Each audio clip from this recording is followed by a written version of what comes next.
We are Brightside Home Theater.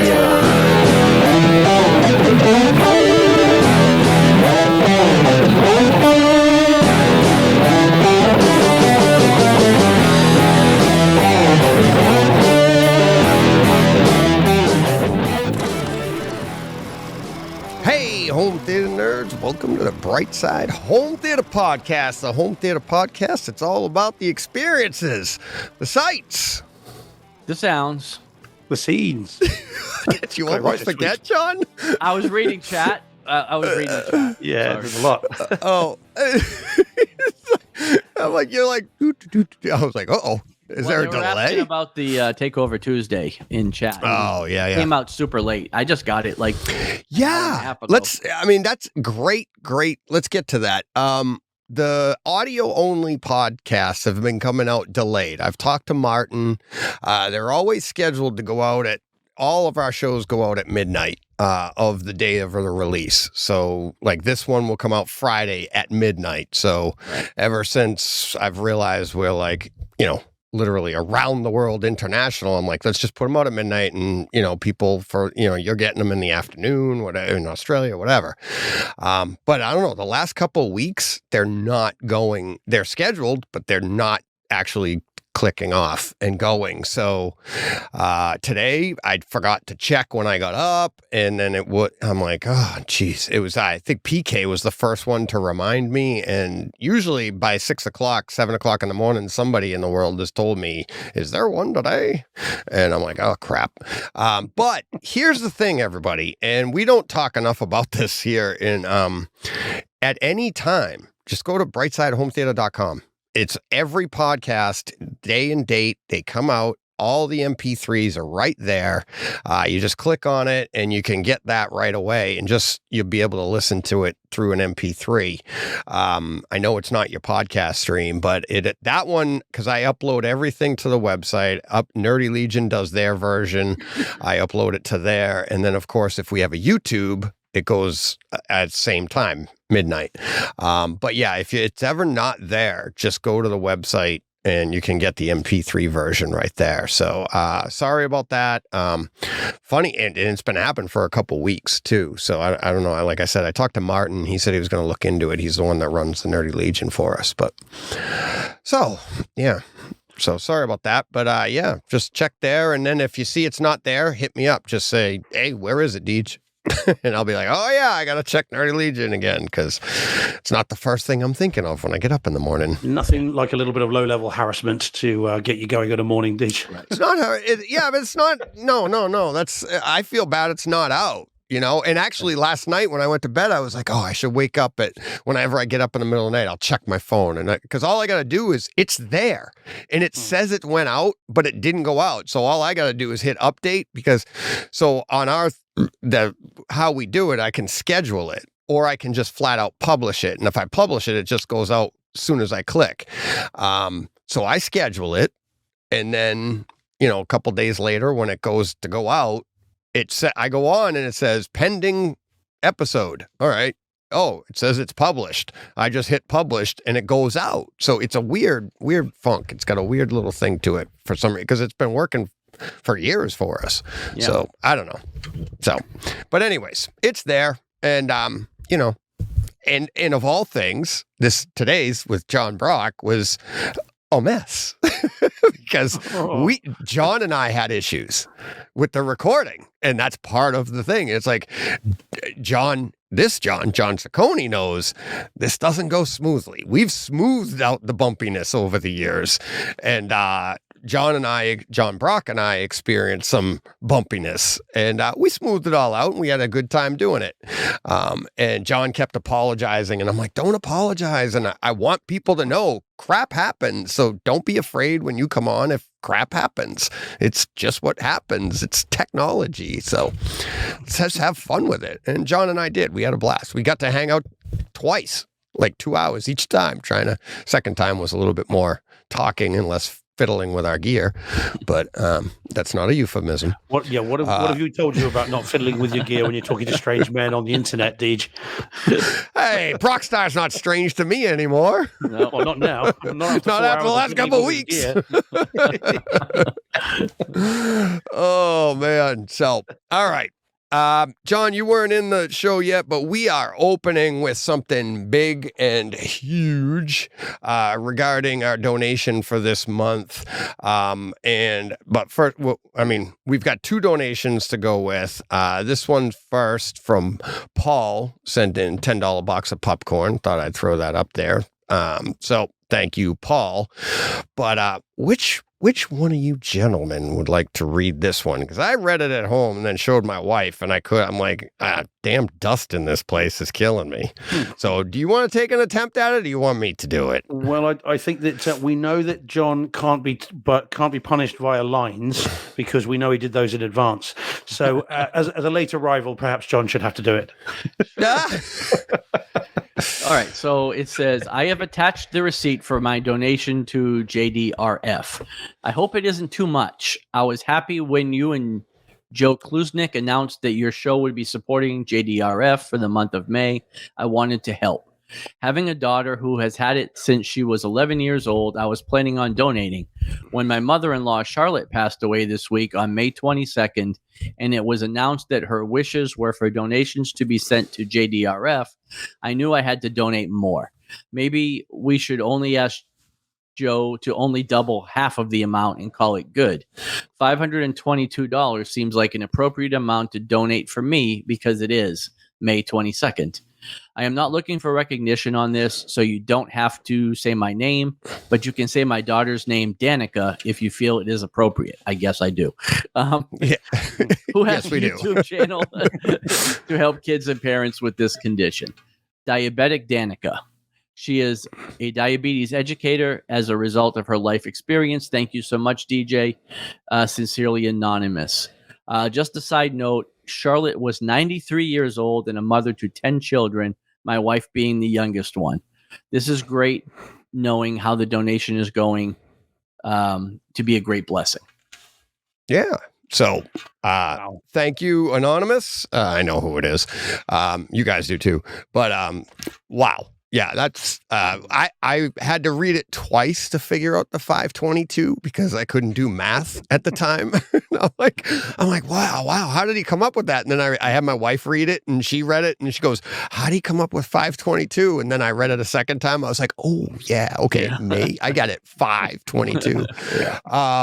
That's amazing. Whatever Joe wants to double, that's up to him. It's because I don't think he was expecting anything like this. I personally wasn't expecting anything like this. So thank you very much. But it is. Yeah, go ahead, Steve. Sorry, buddy. Should we say again what JDRF is for anyone that's just listening tonight that perhaps might have missed the last couple? Yeah, Juvenile Diabetes Research Foundation. Links are in the show notes. By the time this podcast comes out live, it will be June. It will still be in that show. But if you want to, the link is there that, Anonymous used. You can donate directly to that, or you could, if it's before Wednesday, if you want to donate either a box of popcorn to me, to us, and then all of it is going directly to, we're donating 100% of everything that comes into the podcast this month to JDRF. And then Joe Klusnick is going to, he had said at the beginning of the month, he was on a Takeover Tuesday at the beginning of the month, he's going to match it, whatever this podcast comes up with. So rough estimate right now, we've come up with over $800 already. So yeah. That's and then this being Tuesday, tomorrow, Wednesday, the 31st would be the last day of the month. So if you get me either a receipt in, we can add to that, or you can send me and that's what he did here. He attached the receipt from the JDRF Foundation or Juvenile Diabetes Research Foundation. He sent me that, or you can just, you buy us a box of popcorn and then I add that to my total when I make our payment. So whichever you would like to do, be great. Just let us know. So that's And, what we're doing this month. As Kevin Smith says, a big bucket of win, of course, to Charlotte. Yep. 93 years old, mother of Yeah. 10 children. Oof. Wow. Yeah. Man, that's that. I gotta say, that's gotta be John. You might know that's gotta be a colorful life. You don't have 10 kids in your family, but you have a lot of kids, and we have 7, but Yeah. like my stepmother was one of 13, so Mhm. she's had.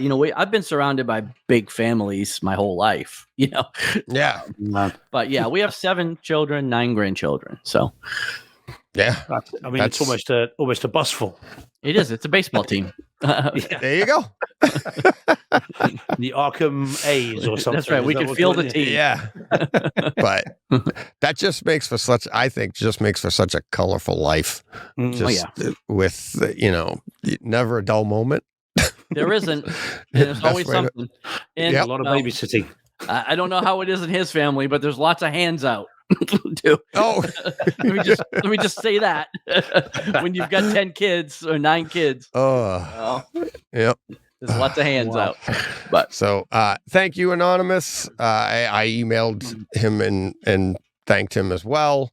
But yeah, that was amazing. So, thank you very much. So, what a way to start the show, huh? Mm. yeah, So, how was your week? Very, very busy. And can I just say right at the top of the show, Deej, or nearly at the top of the show, I've only put in our home theater experiences about half of the stuff I watched this week. It's somehow, again, I've just seen loads of stuff, much of which just has not made the show. Just we'd be here all night. Good for you. And are you wielding the ban hammer again, Deej? Because Van Gool called me George in the chat. Can we ban them?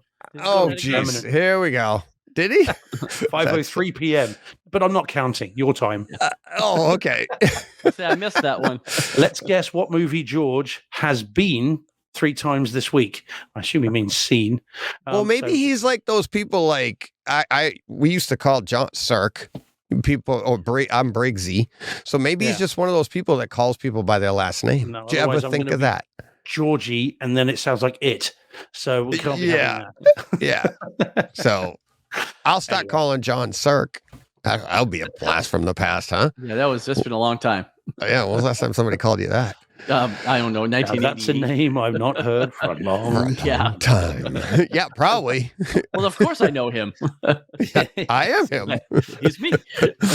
And in canon, it was only about 10 years ago. So can Right. you say if you've not heard it for 10 years, that's a name I've not heard for a long time. Yeah. Obi-Wan's misremembering. All right. You ready to get to some experiences here? Sure. Oh, yes. All right. Yeah, we have a bunch here. And just before we get on, I actually had to snap a picture because I forgot to add one of my own. I'm going to jump with this, and we're going to lead right into 2 of John's, if that's all right. Sure. Because this was one for me from last week. Guardians of the Galaxy Volume 2. We did get that email this week, or the comment. Did you guys see that on YouTube? Apparently, we're so excited about some of these movies, we're not saying what they are. Yeah. To be fair, we buried them a couple of times. Like with Hero, we were about 10 minutes in, and then someone said Hero. Yeah. So Well, we we are looking at the screen with the titles on it, and we're assuming everybody else is doing the same. Yeah. But that's not It's always the case. That's how unprofessional we are. Yeah. That's how excitable we are. Yeah, exactly. Oh, look, squirrel. Yeah. Pretty much. So, but yeah, back to Guardians of the Galaxy Volume 2, Kaleidescape 4K HDR Atmos. I watched this last week, and we didn't get to, I was like, I can push that off. It didn't seem as timely. I got to tell you, home theater experience of this was really good. I didn't have anything really of note. I'm just going back through the Guardians movies because, Volume 3 is literally my favorite of Guardians now, and I see why after seeing this. This one wasn't terribly strong to me. It was a little bit better, a little bit more things like, did you know, when was the last time you guys saw this? Do you remember? Been a while. It's probably a couple of years. Yeah, And I think I've only seen my 4K disc once of this. Yeah. Gamora falls off multiple cliffs in this. Yeah. Like multiple cliffs. And every time you see it, you're like, oh, there's foreshadowing. Then it happens again. Well, there's foreshadowing. You're like, what the hell? You know, like, did they do that on purpose? Like, did they know? And this came out fairly close, right? 2016? Is it 2 years? Was it Because 16? Guardians was 2014, so this is probably 2016. So 2 years before we get Infinity War, or Endgame even. I mean, so do you think they're that diligent with it? I'm not sure. I think they were flying by the seat of their pants for lots of these. I don't know. Was this after Ragnarok? I forget. Oh, I don't think so. I'll tell you now. I don't know. Guardians. Because don't they I forgot to go and watch the end trailer. Don't they bump into him there? Or is that at the end of Ragnarok? He bumps into them. Let me tell you now. Remember? Guardians. So Volume 2 is 2017. Okay. Ragnarok. Yeah. And then Infinity War was 2018. Same year, 2017. They both came out the same year. Yeah. Oh, Infinity War was 2017? No, that was 2018. No. Ragnarok and Guardians 2 came out the same That's year. what I mean. They were very close. And they all were really leading right up into Infinity War. So there was a lot of fun little Easter egg stuff like that you notice after the fact that I thought was good. There was one thing that I made note of at 1 hour and 40 minutes roughly. You remember the scene where Rocket is telling Groot how to set the timer, right? And he's like, don't push this one, push this one, right? And then Rocket yells back through the little opening in the wherever they're in, a rock or whatever. I can't remember exactly. And he yells to Peter, do we have any tape? And because he wants to put a piece of tape over it. And so Peter goes, I don't have any tape. Let me find out. And he's out in space, right? So Peter's out in space flying around, and he leaves the window and goes down the left side of the room talking to all the characters. Do you have any tape? And it moves down the room like you can't see him, just like it would. And it was really cool because he'll say it and then he'll move along and then his voice will jump to the next spot. Then he comes back to the window, which goes back up to the front, and he's like, no, we don't have any tape. And or what did what's his name say? He's like, Scotch tape? Yeah, that would work. No, I don't have any of that either. Why would you mention that? But yeah, it's a fun movie. I think it is a really good home theater experience. But I can't really. It's of the three, it's my least favorite. The first one was greatly enhanced to me after the third one, but the third one's definitely my favorite. I have now seen the third one. That's one of the films I saw this week. And yes, it is really good. I did enjoy it. I could have done without some of the earlier stuff with the animals. I think there is a story that can be told without some of that. And especially where we've got a pet bunny that looks exactly like Floor. So I could really have done without that. But yeah, it was very, very good though. And the little bit in the, where they talk about how they've been flying was genuinely emotional. And I'd be lying if I said I didn't roll a tear during that bit. I thought that was actually quite touching. As was the very last bit as well, I think, where he re-encounters an old character. I thought that was actually very, very sweetly done as well.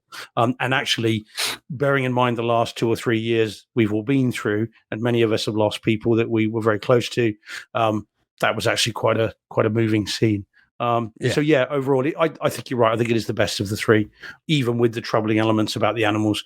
So yeah, it was really good. But I'll be curious, John, to find out when we do the spoiler bit, what the bit was you really didn't like. Oh, sure. Yeah. I'm looking forward to finding out what that is. I'd forgotten about that, but so did I. Yeah, that's funny. Sorry to bring back bad memories. No. It's all right. Actually, just before we leave that, Deej, because Paul has put in the chat, and we've got to say who's who. So Paul Hurt in the chat. Yeah. Again, that's the other thing we do. We read it out and don't say who it is, so anyone listening to it then doesn't know. So Paul says, I don't think Gunn knew what the Russo's plan was. That we did originally plan to kill her in Guardians of the Galaxy 2, and they asked him not to. So Yep. Okay. Yeah. Fair enough. So maybe he kept trying to throw her off cliffs, and they kept bouncing. They kept throwing her back up to the top. Wile E. Coyote special. Yeah, Exactly. get off of there, and they just Get off of there. flying back up. Yeah. Oh, yeah. So, no, but I was thinking just for continuity's sake, Yeah, let's roll. Go ahead, John. I mean, Title, this is super please? quick, right? Yeah. So I watched. I did a double feature of Infinity War and Endgame, 4K disc, of course, HDR, Dolby Atmos. I mean, what is there to say about these? Everybody knows these movies, right? I think this might have been my first time on my discs, though. I think, Really? yeah, because I don't watch these movies as often as you guys do. I saw these in the theater, and I probably saw them on Disney Plus or something one time, but I haven't really seen these movies that many times. But yeah, like I said, what is there to say? They're fantastic. They're fantastic movies. The transfers are incredible. The Dolby Atmos is great. I will say that back to back is a little bit much, because this is a long thing. When you go back to back, it's almost 6 hours, and I did find myself halfway through Endgame really starting to drift a bit. Spending a little bit more time scrolling on my phone and Yeah. not really paying attention, because I'd been 5 hours into this already.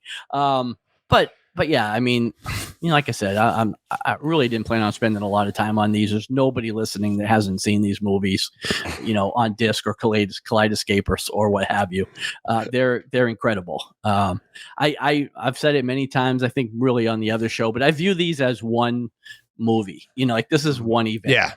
Yeah. When I rank my MCU movies, I rank these as a whole entity, and then everything else comes underneath it, because they Category really unto themselves. Yeah, they really one or the other.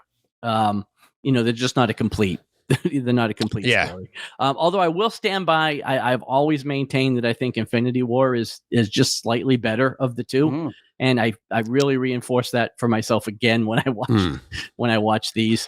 DJ will know I had a couple of issues with Endgame over the years, but ultimately they're, like I said, they're fantastic. Definitely if you haven't seen them in a while, you should dust them off and watch them again, because they're really good. And I think most things since have kind of paled to what we got with these. So yeah. They definitely, everything that has come since in the main has suffered in comparison, hasn't it? I don't think they've so. Ever quite. I mean, there have been some great movies after this, but nothing's quite reached I mean, these are excellent movies, aren't they? These are instant classics. I would say.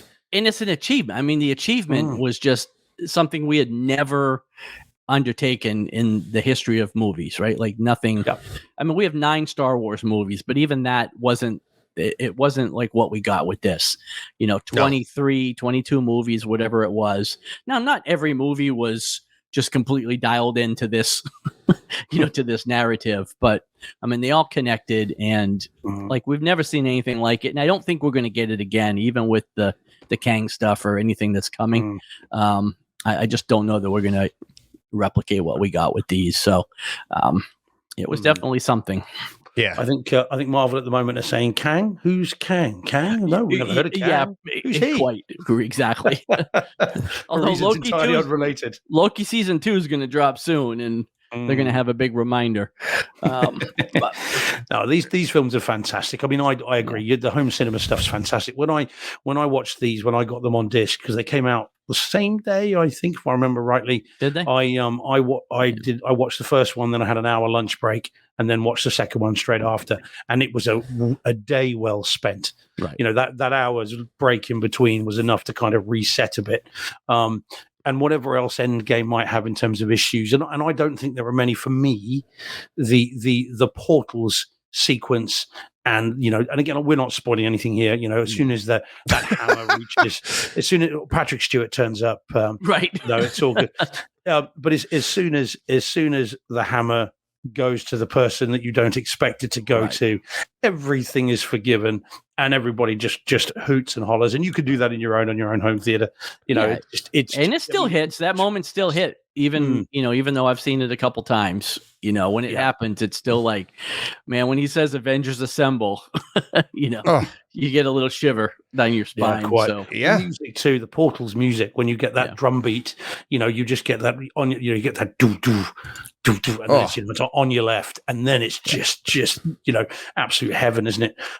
Again, I mean, with Van Gool, I mean, we're all friends again now, Van Gool. All right, we're all friends again. I've forgiven you, mate. I like to think I'm fickle with my affection. So, you're back in my okay list again. So asking, will we ever get Marvel IMAX on disc? If they've got any sense at all, if Disney's have got any sense whatsoever, they'll give it 30, 35 films, put all the IMAX enhanced in one box set, charge us $1,000 each, and we'll go, yes, please. Would you like some more? Yep. We would. But Paul is also saying in chat about he thinks that the Disney Plus IMAX versions are better than the discs. I don't agree with that. I don't agree with that personally. I mean, look, they are cool, and it's good that we've got access to them. But I think I treat those as a bit of a curiosity. It's the discs for me. I mean, I still haven't watched Quantumania. I haven't had a chance to see the disc of that. But I still personally think that the discs are better. And that's proved with recent discs as well. But what do you think, DJ? Anyway, sorry you haven't weighed in on these. Oh yeah, no.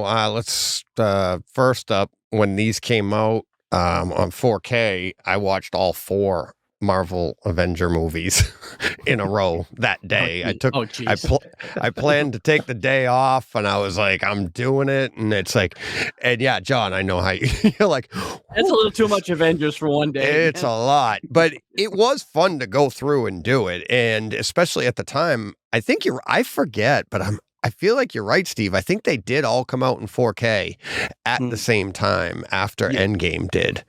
And it was like, let's go. Yeah, it was like a big deal, because 4K was still fairly new back then, especially in the home, and Atmos as well. But to get to the question, will we get these in IMAX? I've been speculating. John and I have been talking about it since 2018 when we talked about IMAX Enhanced, and that they were saying DTSX would be part of that. And in the theaters, they were talking IMAX scenes. They were all these different movies. And then Disney came out with their deal of doing the streaming. I have to think that there's a thing going, like, behind the scenes. It's like they plan on putting these out eventually in DTSX, IMAX Enhanced, and the whole 9 yards. Because, like you said, I think it was part of the plan altogether. Right. I wouldn't be surprised if, like, 10 years from now, they are already out, but 10 years from now, we find out, like, COVID might have delayed a lot of stuff because they were scrambling for things, and to release at that time, that's not the best time, right? And it's like, let's hit them in the pocketbook for now. Not a good time. So I wouldn't be surprised if that has a ripple effect on these things. But I've been saying since 2018, since Todd Anderson and I have talked about this, just in conjunction with when he was at some show in like 17 or 18 talking about IMAX Enhanced, and I was talking, and everybody, IMAX Enhanced, when that first came out, I was like, here we go. Now we're going to be getting hopefully that's what Disney's going to be doing. And I even incorporate all of that, okay? And going back to 2018, and John knows this, that's where we're going to get, nobody's going to have Atmos mouse anymore. When they come out on DTSX, everybody's going to be like, that's real power. And, because DTS, it's typically over the years has had the little bit of a bass boost over any Dolby stuff. Not one's better than the other. They can both do the exact same thing, but DTS tends to boost the bass a little bit more, a little brighter in the overheads, doing all, which we all love. When those come out in IMAX Enhanced, everybody's going to be like, oh my God, this is the ultimate edition, and the best sound and the best picture, and you get full screen, and, the 240-1 screen, people will be screaming, and everybody's going to be yelling and debating, and people buying out the window. It'll be a juggernaut. It'll be like Maverick last year, and everybody talking about it. And I hope with all the news we're hearing about Disney going back to physical media, I hope all this is part of it, because there's a huge opportunity there. And when after Ragnarok, I was like, are they doing this on purpose? So that when the DTSX version comes out, we're all like, I gotta have that. And it's how funny would that be? But yeah, I mean, I'm not sure. I mean, I think Disney lost their way for a little while with their physical media stuff. And again, I'm obviously, you guys know a little bit privy to some behind the scenes stuff on this. Yeah. And I think they just lost their way. And everything went towards streaming, and it's streaming this, streaming that. Let's stream away.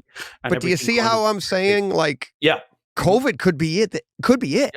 Yeah, they may not have lost their way. They may have just been like, let's not hit people in the pockets now. Let's get this.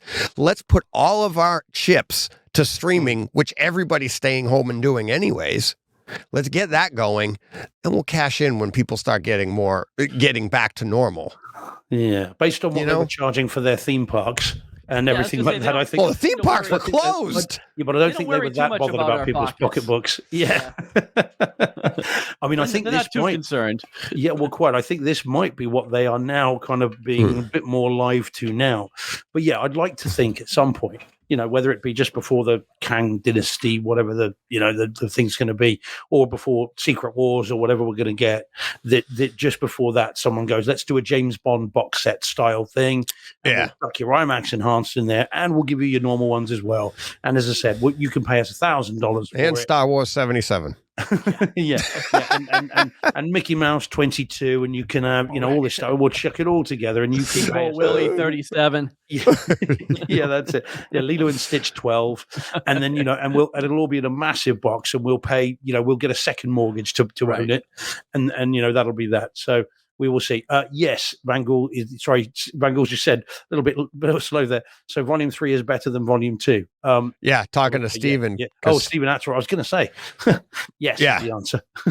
Steve Att just came back from Guardians Volume 3, small theater with Dolby Surround. Only went because there's no date yet for streaming or disc. Can't wait because it will be much better here than what we heard. I can't wait to see this one at home as well, Guardians 3. I had a rare experience with that this week. I saw it, and the image quality and the sound was really, really good. And I'm so used to kind of coming out and crapping on the audio and video, and actually it was really decent. I don't think I've said that. I think I said it to, because he had the same experience too.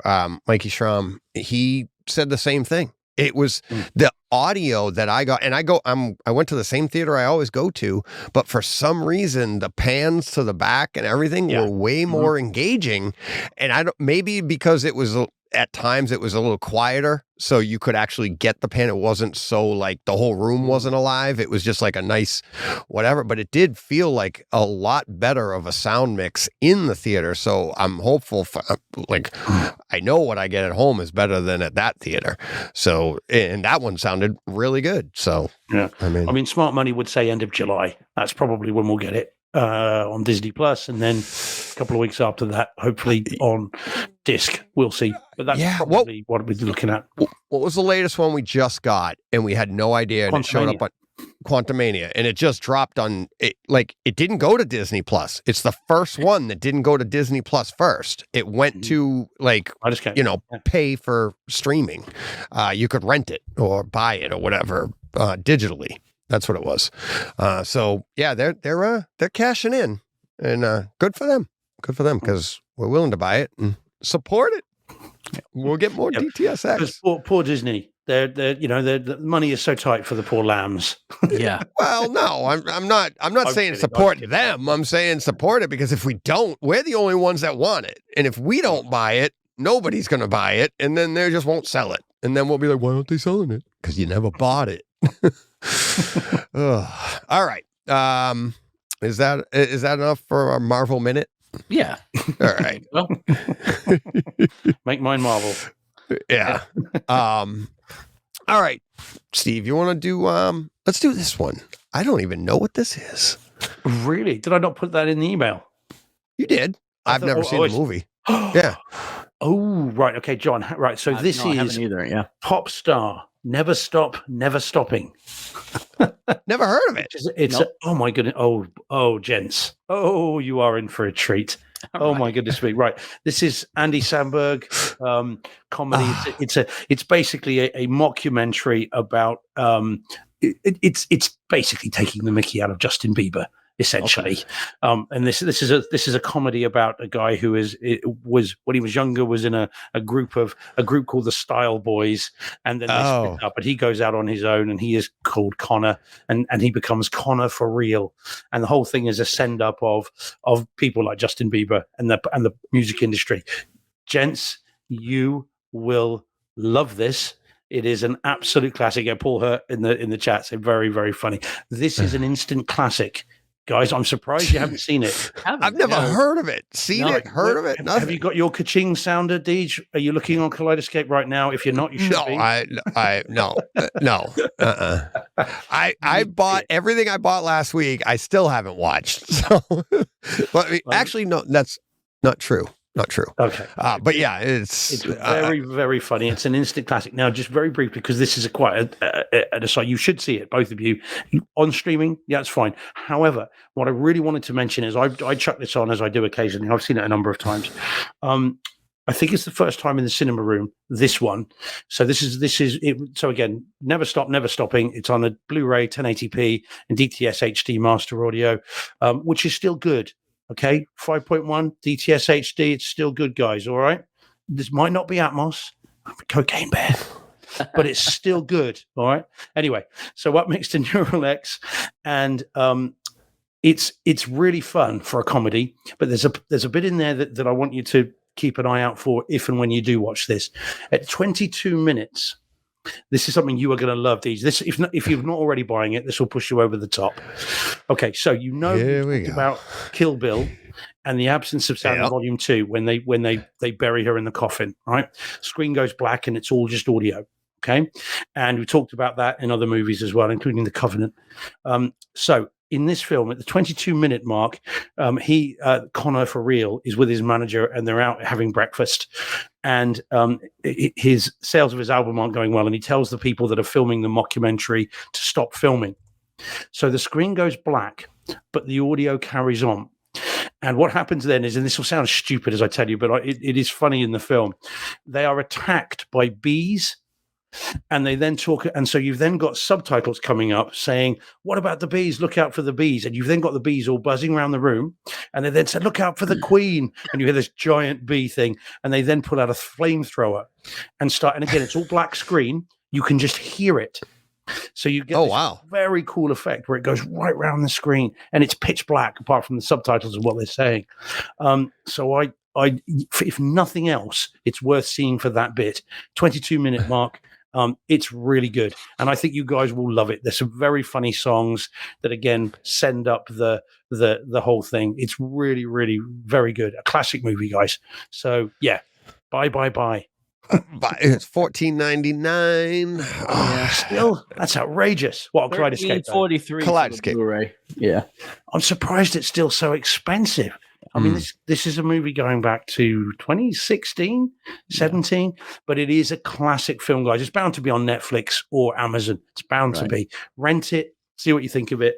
I think you will be hitting buy before the end of the film. Can I show you something funny on Kaleidescape for a second? Porn section, Deej. I need a drink. I know. Well, Paul's had a rough day, so I was going to. I should have opened with that, but yeah, on the Kaleidescape. Let's go to the Kaleidescape website and let me show you what I saw today on the Kaleidescape. So we just lost Paul, probably. He has had a rough day. Yeah, just hit the floor. No, check this out. So I saw this today, Hypnotic. Oh yeah. Okay, I'd never heard of it. It's Ben Affleck and audio track English DTS HD Master Audio 5.1, but it's in 4K. $29.99 purchase because it just came out. Okay, so I'm like, all right, maybe I'll pick that up. I want to hear some things about it. Never heard of it. Book Club, the next chapter. $29.99. Dolby Atmos. Who the hell wants to see the book club in Dolby Atmos? Yeah. Maybe they throw books. Maybe they go around the room. That's in Atmos, and it's great because, like, look, when you look right here on the thing, it You says can see it. Yeah. you see everything, right? You're like hypnotic, like, oh, it's in this one here. It's like hypnotic. It's like, what's it? To find his missing daughter, a detective works with a psychic to hunt down a mind-controlling criminal. Gosh. Yeah, it sounds like a nice action movie or something, right? Something interesting. And we're like, book club. We're like, let's see. On a trip to celebrate Vivian's engagement, the four best friends find love and adventure as they travel across Italy in Dolby Atmos. Like, what the hell? Well, I tell you what, DJ, I think we've established there's a pre-order there that you need to get on straight away. The About My Father, I hear, is very good. Yeah. Well, you'll probably jeez. like it because you like him. Yeah, What is it with I Italy do. all of a sudden? Everyone's going to Italy, book clubs in Italy. Yeah. About My Father, Yeah. Italian. Yeah. It's all over the place. It's great. I don't know. Yeah. So, all right. That was our Kaleidescape minute for the moment. Yes, the Popstar, never stop, never stopping. Get on it, guys. All right. All right. Added it That's to my list. That's it for that. I've been looking to do this for a couple of weeks. And John Brockstar came up with this. We talked about it in the podcast. He mentioned the scene from the Book of Eli, and it's right up, Steve's or Mr. George's alley here with the Gatling gun. Yes. Want to know how many times I've seen this film? How many? Probably over 50. Wow. Oh, really? I love Wow. this film. I haven't seen this in forever. I saw But this you have scene. seen I it. watched the scene. Oh, yeah. Yeah. So you know the twist at the end. We won't give it away. No. No, this film is fantastic. And based on a comic book, I do believe. John, in a graphic novel, I think. It I might believe be. so. I'm not sure. Yeah. But yes, the Gatling gun scene. Oh, yes. Yeah. Yeah. I know it So check that out. He mentioned it, so I screen grabbed it. It's at 1 hour, 19 minutes, 55 seconds. And you can see right here, this is just as they're going into it. The Gatling gun you can see on the screen right now is coming out of the back of the truck. And the way that thing, the sound of the gun itself, but then like John said in the podcast on Tuesday, it was like, oh, it just goes right around the room. Really, really cool scene. And it's not, you don't need Atmos. You don't need DTSX. DTS Master Audio 5.1 is very, very good. So is Dolby 5.1. Very, very good. And the way we upmix it, and we'll talk about that in a future experience coming up tonight. But yeah, this scene here is absolutely fantastic. And as John put, reference level. So definitely check that out on your disc, on maybe even on a stream. I bet you on a stream it would be nice too, because it is pretty discreet. You might not get the full dynamics of it, but it's still a pretty good scene. So that's Book of Eli at 1 hour, 19 minutes and 55 seconds. Stephen Att in the chat. Oh, look at rhymes. Look, I'm a poet and I don't know it. At in the chat. Stephen Att in the chat. There we go. Says it's demo worthy. Yeah, the street shootout he's talking about. He says demo worthy in 5.1, like the street shootout. Yes, there are loads of demo scenes in this. The fight in the under the bridge, which is all done in silhouette, is really cleverly done as well. And also there's a similar fight in a pub where the camera rotates as he fights, and you get people coming from each direction as well. It's a fantastic movie. This is one that I always forget to put on my please can I have it in 4K Blu-ray list, because it's such a good movie. The tone too. The way the movie's shot I think the 4K would enhance that even more. It would have made the HDR and it would look incredible. It doesn't hurt not being in 4K because it is a great movie. But it would be nice to get it in 4K, and if they threw in Atmos, it's fine, but it doesn't need it. But yeah, please, I love doing these specific things. That's how I started this podcast. If you have a specific scene like John had, give me a timestamp and I'll try to do this, because I have two more ready to go. I have an idea on how to do them, but I can at least do this, so I'll do those other ones. But and actually, Deej, we'd be remiss if we didn't say. I've just realised from that still, Ray Stevenson was in that film, of course. Yes. Yeah. So, and we'll be talking more about him in a moment. Yes, we will. Yeah, very sad passing. We mentioned it very briefly last week, but yeah, such a shame. At 58, that was just incredibly young. I know. Yeah, they still haven't said what happened to him, but yeah, I do hope. Hope his family and friends are okay. Yep. All right. Let's see. What do we? John, you up next, or do you have one? Or you have those shared, more, and then we have a shared one. I have two shared ones, right? Both great. Yeah, we have. Let's do that one then. There we go. All right. So on, John, tell me what you thought of it. Yeah, Steve and I both have this. This is Brotherhood of the Wolf. This is the 4K disc, HDR, Dolby Atmos. This was a first time viewing for me. I think it was for Steve as well. It was. Mm-hmm. This movie was bonkers, man. Well, I guess let's go back to the transfer first, right? Because that's what we're kind of here for.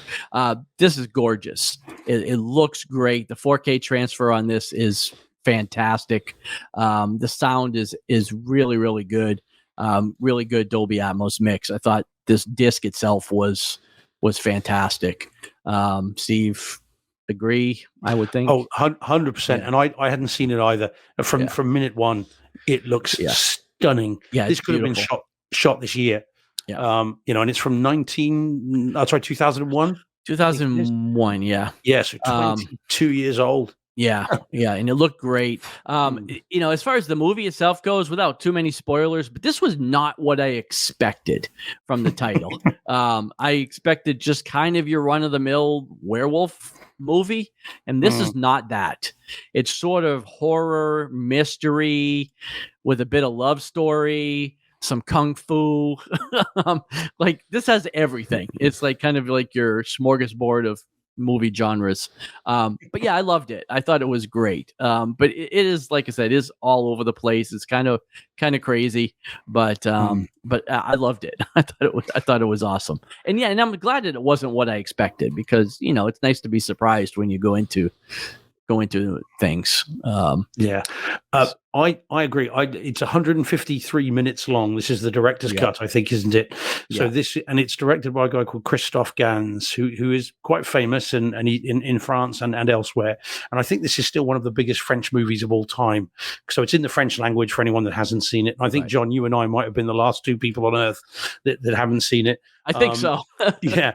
And because everyone, I still haven't seen it. Fantastic. Well, really? Well, there we go. Well, so you could be the last one then, Deej. I've owned it for over a year, because this is the one that Rob and I are going to do from Rob from AV Rant. And he told me about it over a year ago. He's like, that's the one next time he comes on and does he's been on since then, but next time he comes on to talk about a specific movie, he's like, I really want to do this one. I'm like, all right. So I just bought it right then. Right. I bought it. First time I bought it on disc. I bought the Blu-ray.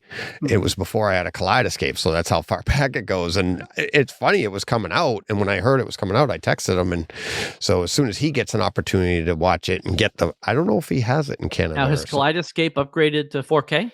Not yet. And I'm kind of waiting for that. I don't know what the Blu-ray looks like, but the 4K transfer is beautiful. And of course, the Blu-ray doesn't look great. All's Quiet, you only get Atmos in the French mix. You don't get Atmos anywhere else, which is the only way you want to watch this anyways. Yeah. It is. I mean, you're right, John. It is a mixture of genres as well. It's a mixture of different things. And I said, Christophe Gans apparently said that he wasn't sure after this film that anyone would let him make another movie. So he decided to make every movie that he wanted to make in one. Right. Just to be on the safe side. So yes, it is part horror film. It's part kung fu film. It's part romantic epic. It's part French, genre movie. I mean, it is bonkers, as you say, but very, very good. I was never bored during this. No. And I also never felt lost. I never thought I don't understand what's going on, or it's so French that I don't get the cultural kind of messages. It really did go well and play well. I thought it was great. Now, did you think the story was familiar, John? Because you've seen this story recently in another film. I have, huh? It didn't strike me anyways. It didn't. Shall I tell you? Sure. Yeah. You saw Cursed recently. Can you remember that? Oh yeah. That is this because this is very, very, very, very loosely based on the true story of the Beast of Galvignon. Right. And Cursed is that story. That's the same story told in a much more pulpy way. That's the movie that over here is called 8 for Silver that I talked about a while back. That was the show that I was ill for, and I couldn't, so we didn't get a chance to talk about it. But that's the same story, obviously without kung fu, right? Without all the romanticism. I didn't. I didn't put it together. But yeah, so this is great, and again, I mean, we are one of the very few people who haven't seen it. Well, we have seen it now. Deej will be the last person on earth, as we say. But no one sees it and then goes, well, that was a bit rubbish. Everybody just goes, wow, because there's a lot of film. Whatever else you might say about it, you get a lot of film for your money. You do. And by the way, I'm not sure you can call this a werewolf film. No, it's really, that's what I'm saying. Actually, not sure it's a werewolf, but it's anyway. It's not what you think it is. And, again, you guys know me a little bit by now. I don't do a lot of first day purchases. Like I had this on release, based on Steve and I talking about it, and I bought it on the show while we were recording. I'm rubbing off on you because I don't do a lot of first. I'm okay waiting a month or two and getting $10 off. I don't buy a lot of full price stuff, but I did buy this right away, and I wasn't disappointed. I really liked it. So, but yeah, definitely, to say about the transfer. I mean, however it may have looked before, this is just absolutely stunning. And I put some pictures up on Twitter. Again, there's another one of these movies where I didn't have to look for scenes and have to really find stuff. It's just hit pause and take a picture.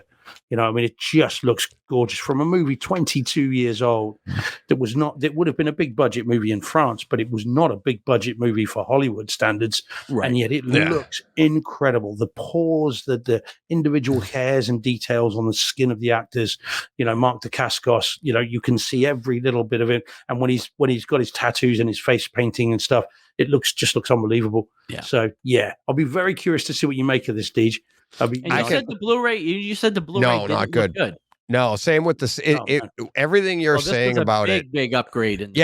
Well, I was going to say, I'm like, everything you're saying, it sounds like it's going to be like The Saint.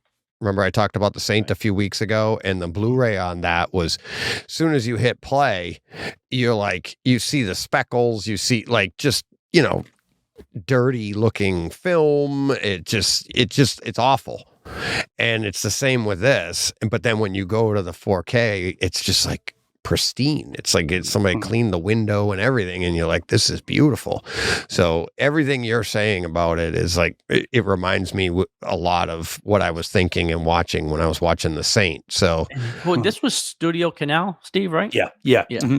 They did a great job. Yeah. I mean, in terms of back catalog remasters, Deej, I'd put this up with Lawrence of Arabia in Gandhi. Yes. In terms of just obviously they're not the same suite. They're not as old, but not the same cost.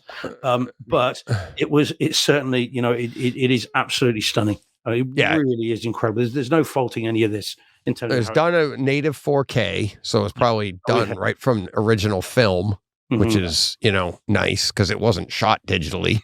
I don't believe. Not in 2001. Not back then. It wouldn't have been. No. So, I'm trying to, let me look and see what The Saint is. Let me look at that one too. See, I think that one was also shot the same way. Actually, I don't know because we can't tell because they don't have that on disc. So never mind. I can't look it up on Blu-ray.com. I don't know how it was, remastered, but it did. It looked gorgeous on Kaleidescape. There you go, Paul. But yeah, it's Yeah, Brotherhood of the Wolf. Let us know, Paul, when you're going to pass out, mate. I'm in England. I'll call the ambulance for you, buddy. Right. It's fine. Yeah. Let us know where you are. Just make a message every now and then so we know you're still conscious. Yeah, I'm actually starting to wonder if this will end up on Kaleidescape, though. Might not, because again, it might not because it was small studio. Small studio. It's worth. You'd probably, if you're going to do this as a show, you want to buy the disc. I think. Oh yeah, absolutely. I will. Like when Rob and I are going to do it. We've only bought it twice, so what's one more time? I know. Huh? I have it on disc. I have it on Kaleidescape. Now I got to buy it on disc again. And it's 153 minutes, Steve. So that's quite a long time between getting up and going to the disc tray. Right. So that should be. You should be fine. Yeah, it should be all right. Well, once I put it in, I'll leave it there. It's not like I use the disc player that often. To be fair, sorry. Okie dokie. All right. That's what she said. Yeah. Jeez. All right. Let's move this. Let's move this bus bench along. Paul's doing well so far. He says, "Thanks. Okay, so far. Still early, Paul." Kaleidescape. Not here. It's not. Yeah, I know. Closing here. All right. Steve, I cannot wait to hear what you think, because you're like a first-time viewer to this, and tell the podcast audio-only listeners what we're talking about.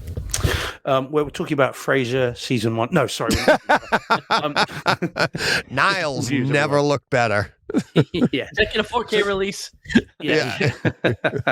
So this is the lesser seen niche TV series called House of the Dragon. And by the way, your welcome to 2022 tweet was very funny, Deej. I absolutely love that. That was very funny. I shared that with others who were laughing their heads off.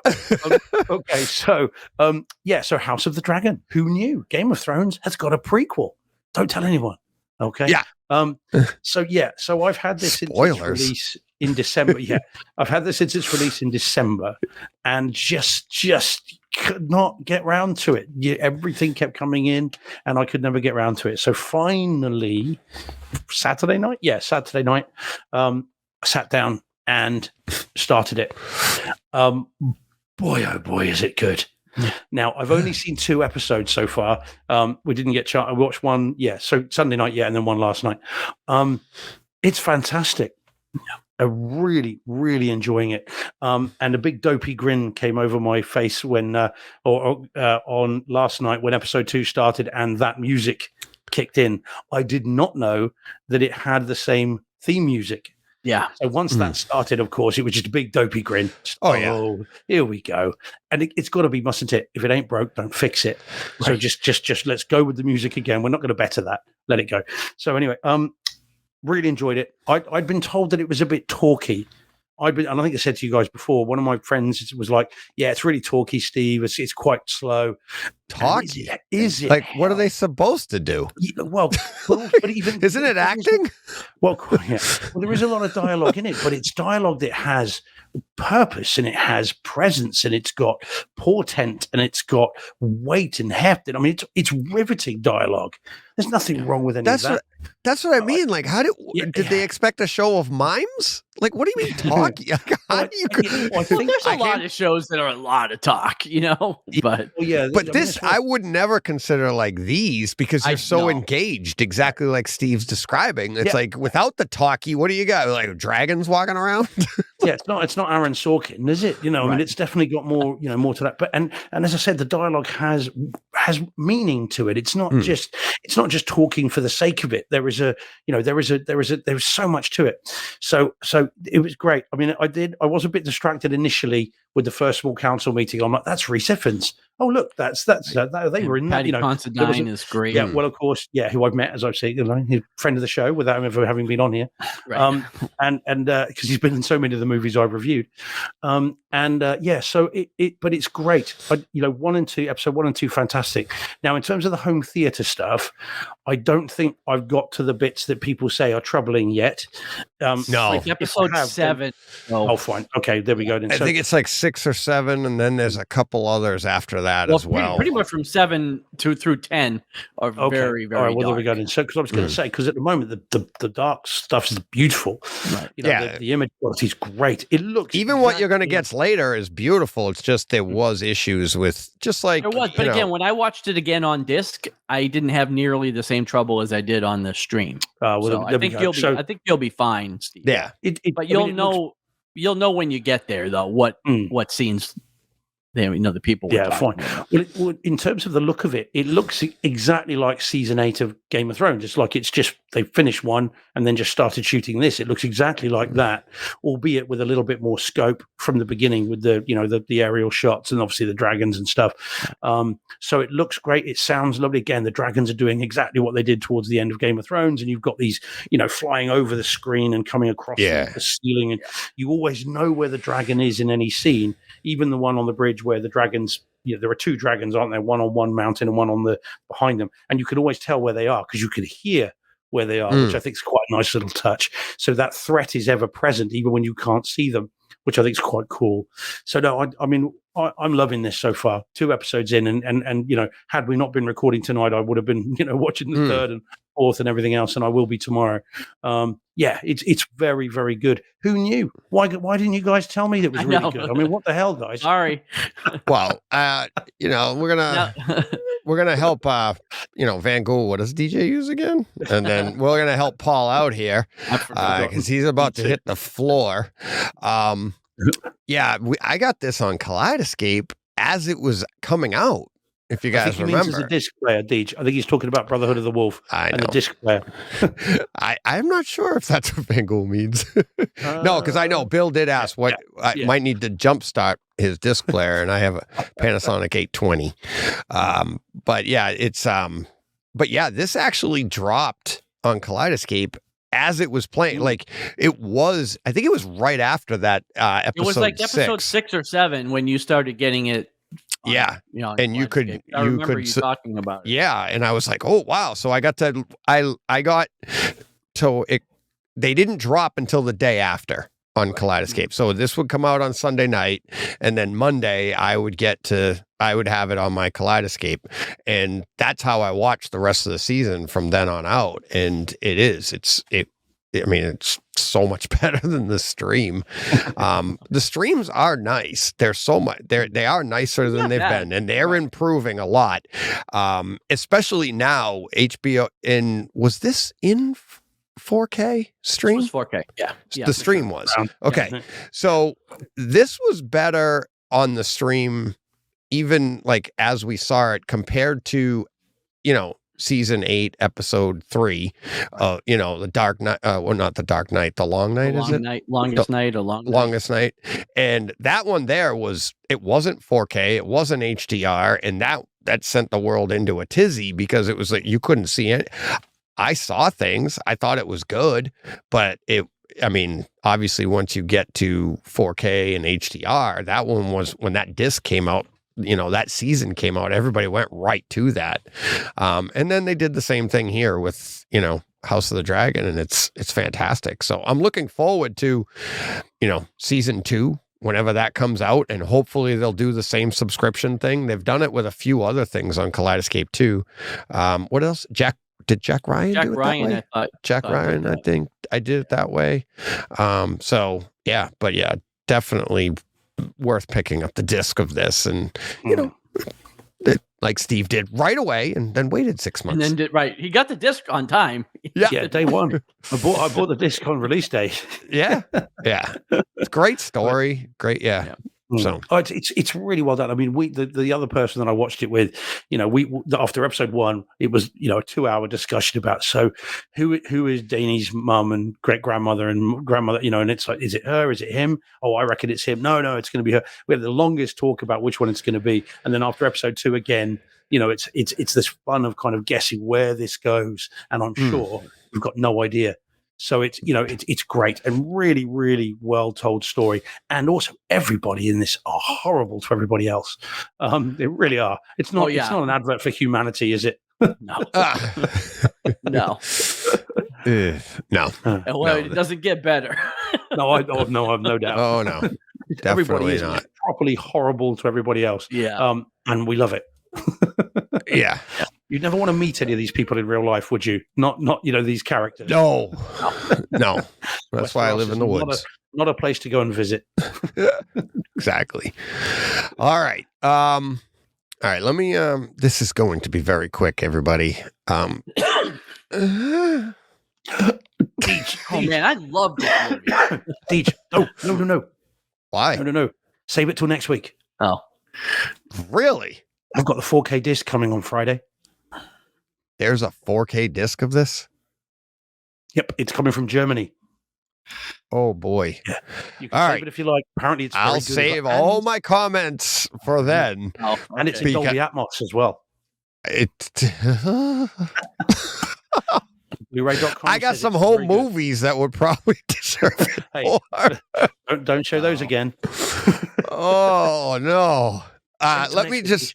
All right, we'll save that to next week for everybody on the audio only podcast. What I was showing on the screen was Bloodsport. Yeah, not Bloodshot. And you're not Not going to wreck Bloodshot. that movie for me, are you? Because I love that movie.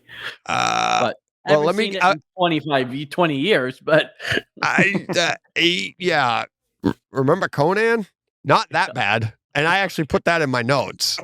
And the reason it's not that bad is no real like effects, right? to ruin. It's all real, right? But it is, oh my God. The One. Yeah, I'll save my comments for save next it. week. All right. Yeah. I'm a bit worried. I spent £35 on this, getting this from Germany. It's even. You've been had, Steve. You're okay. I know this film backwards. I've seen it. I know. I've seen it. I Nothing's gonna loved put me it. I loved it. So yeah. Well, all right. Cool. We'll talk about that next week. Spoilers for next week. Sorry, buddy. Was that in the notes? Did I miss that in the notes? No, Sorry. I actually I did mention it last week. I mentioned that I was going to be talking about Might this have been week why I bought it. Perhaps I had that in my head. because you had mentioned it, and I was like, "Hey, you're ruining next week's show," and that's when I brought it up. So, all right, let's move right along then. And well, you've seen this one. I've seen this one. You saw it first, but let's go. Okay. Do you want to start then? Do you want to go on this one?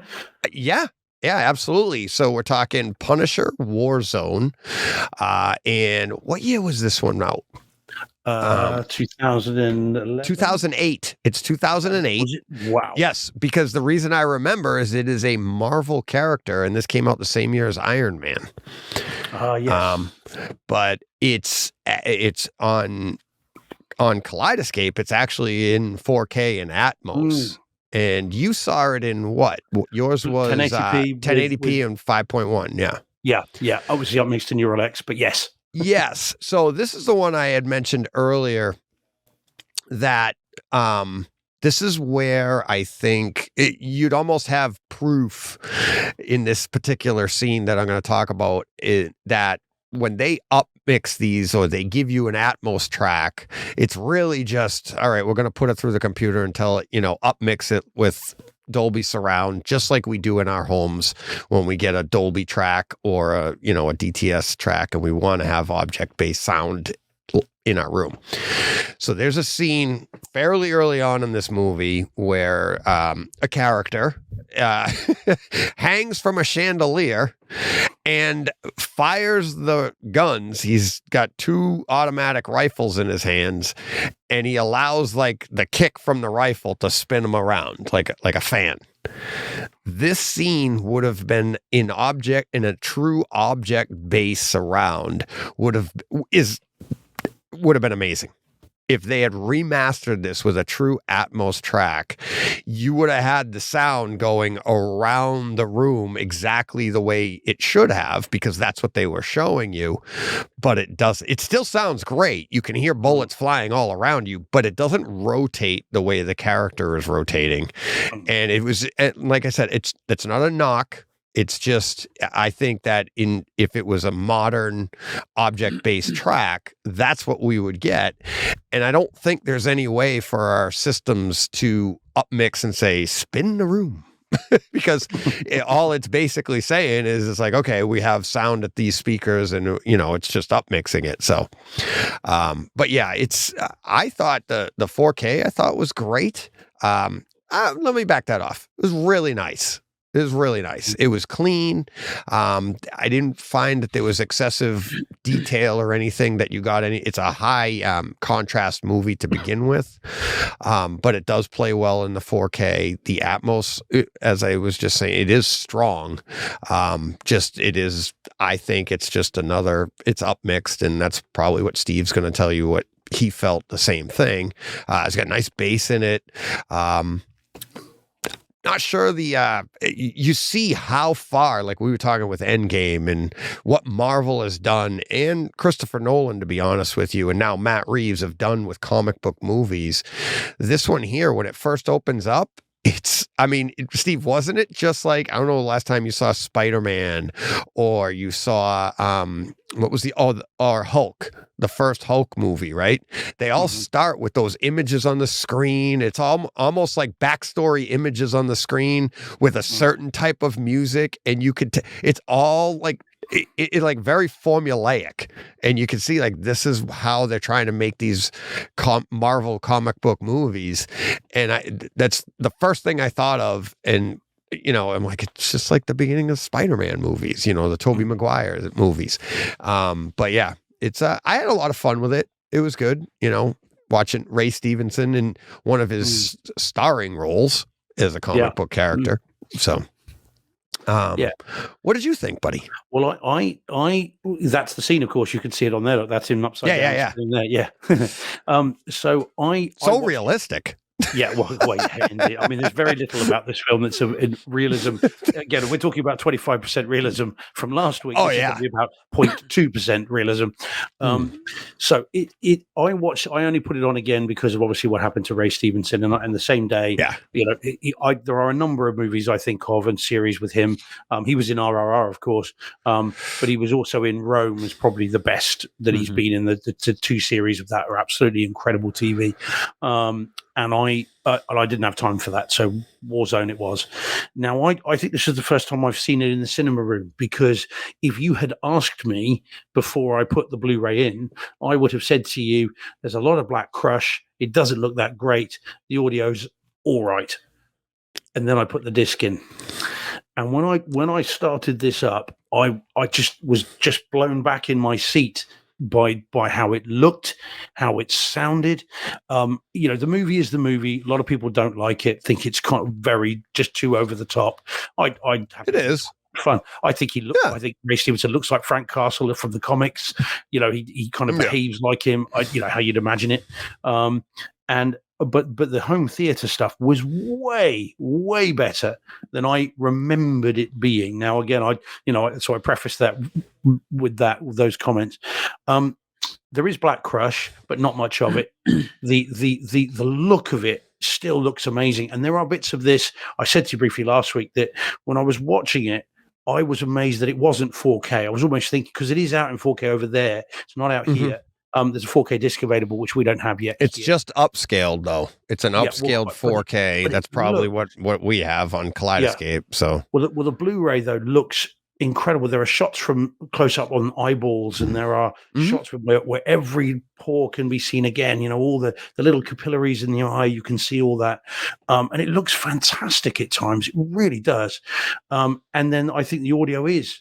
At times, again, bear in mind it was upscale.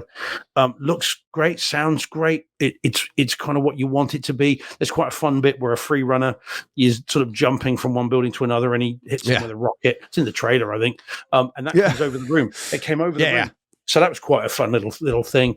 And overall, and when there's the giant shootout towards the end, the whole room is just echoing with gunfire and shouts and everything else.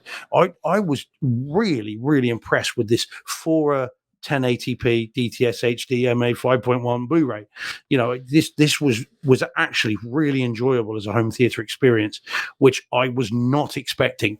I thought, again, I would have told you it was Black Crush and it was okay, but watching it again on the new system ish, it's not that new now, but the newer room, it was really, really good.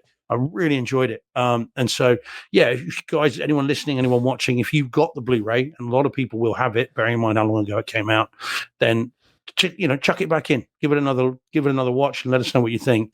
I think you'd be impressed. So, the 4K the 4K disc came out in 2018. Wow, was it that long ago? Yeah. Wow. Okay. Yeah, 4K came out in 2018. It is upscaled, so I would imagine that the Blu-ray is probably, if I had thrown in the Blu-ray, remember I've done a few where I'm like, hey, it actually looks pretty close through my system, anyways. But yeah, it's in your television. You have a display, and it's up converting anything anyway, so you're going to get a good image out of that. And yeah, it was. I mean, I had another one too at the 17-minute mark.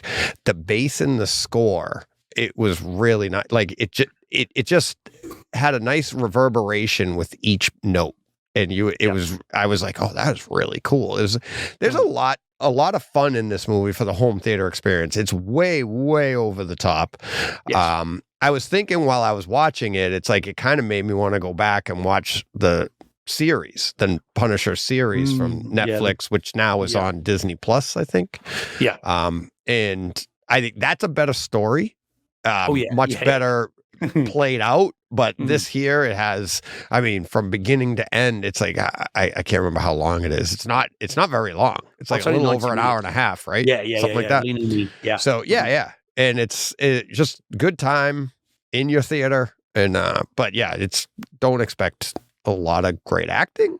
Don't expect, it's a little stiff at times. Amounts of violence. Yes. As you should be, shouldn't it? Exactly. Exactly. So that was Punisher Warzone from 2008 on disc. Steve had it on disc, and here you go, Paul. And I watched it on the Kaleidescape. Thud. That's the sound of Paul hitting the pub floor. A thud. Oh, all right. What do we got next, John? You don't have anything else handy, right? Your next one is will be our last one, right? Yeah. All right, Steve. Why don't you hit that? There, okay. buddy. Yeah. So, I'll do this quite quickly then, guys. So this is Creed 3 on 4K disc with Dolby Atmos. So this was a first watch for me. And again, I'll do this quickly. I really, really enjoyed this. I thought it was good. And even with the extra Jonathan Majors as the bad guy stuff, recent events, I thought it was really well done. I enjoyed the film, and I liked that there were some attempts towards the end in the final fight to make it different to all the other ones we've seen before. Now, I know John saw it. I know, John, you enjoyed it, didn't you, in the theater? I did. Have you seen it yet, Deej? No, I haven't. Okay, I have it. Well, but I haven't seen it. So they try something different with the end, and I think some people won't like it. I think some, and I've read a lot of people that didn't, but some that do really like it. And I happen to think it was very cleverly done. And so it is an attempt to change the formula, which was good. I thought it was great. Now, in terms of the home theater side of it, again, I've read a lot of mixed reviews. People saying that it's not very dynamic picture quality, that the audio is pretty run of the mill. I think Ralph Potts actually wasn't massively over the moon with it, and I think he just sort of said it's okay. But I enjoyed it much more than that. You get there was some kind of rap lyrics and songs and stuff because some of it is set in 2002. Now, for those of us that like Dre's stuff from 2001 and 2002, which is in this, that's very cool. And the person I saw it with, we were both nodding our head along to it because we really like that music. So that was very cool. The fight sequences, the music, the montages, which of course you've got to have, are really good, sound good. There's plenty of movement in the audio, and it looks okay.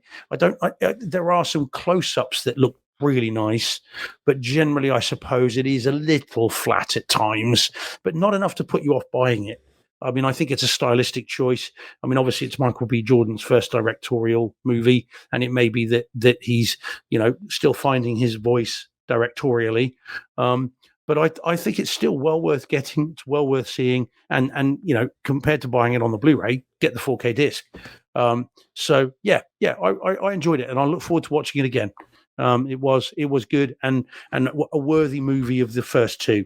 So yeah, it was really good. I recommend this. Yeah. Cool. Have you bought it yet, John? Are you going to buy it? I haven't bought it yet. I don't own any of them on 4K yet, so I'm kind of holding out for a box. There is a box set. There is a 1 to 3 box set. So yeah. Oh, nice. Yeah, they are decent discs. All three are decent.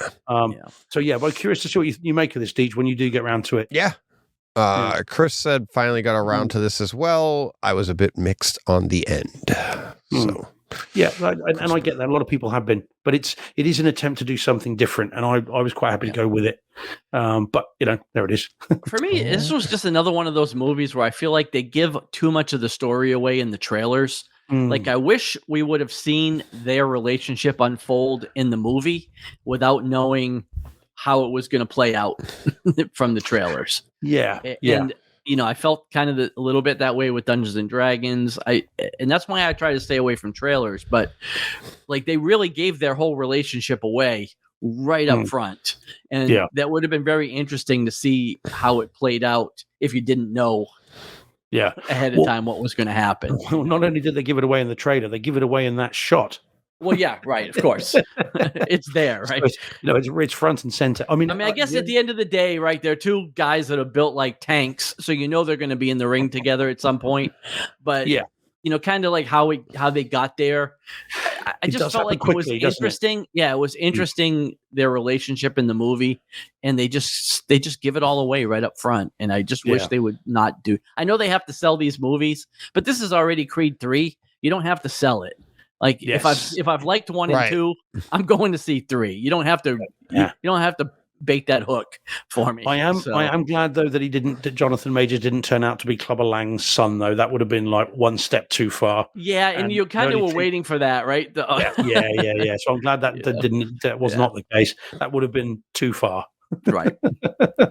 But yeah, no, it's good. Like I said, it's curious to see what you make of it when you see it. Yeah. I mean, I know the way they filmed those scenes and stuff is supposed to. That's what I'm really interested in. It's like there's some.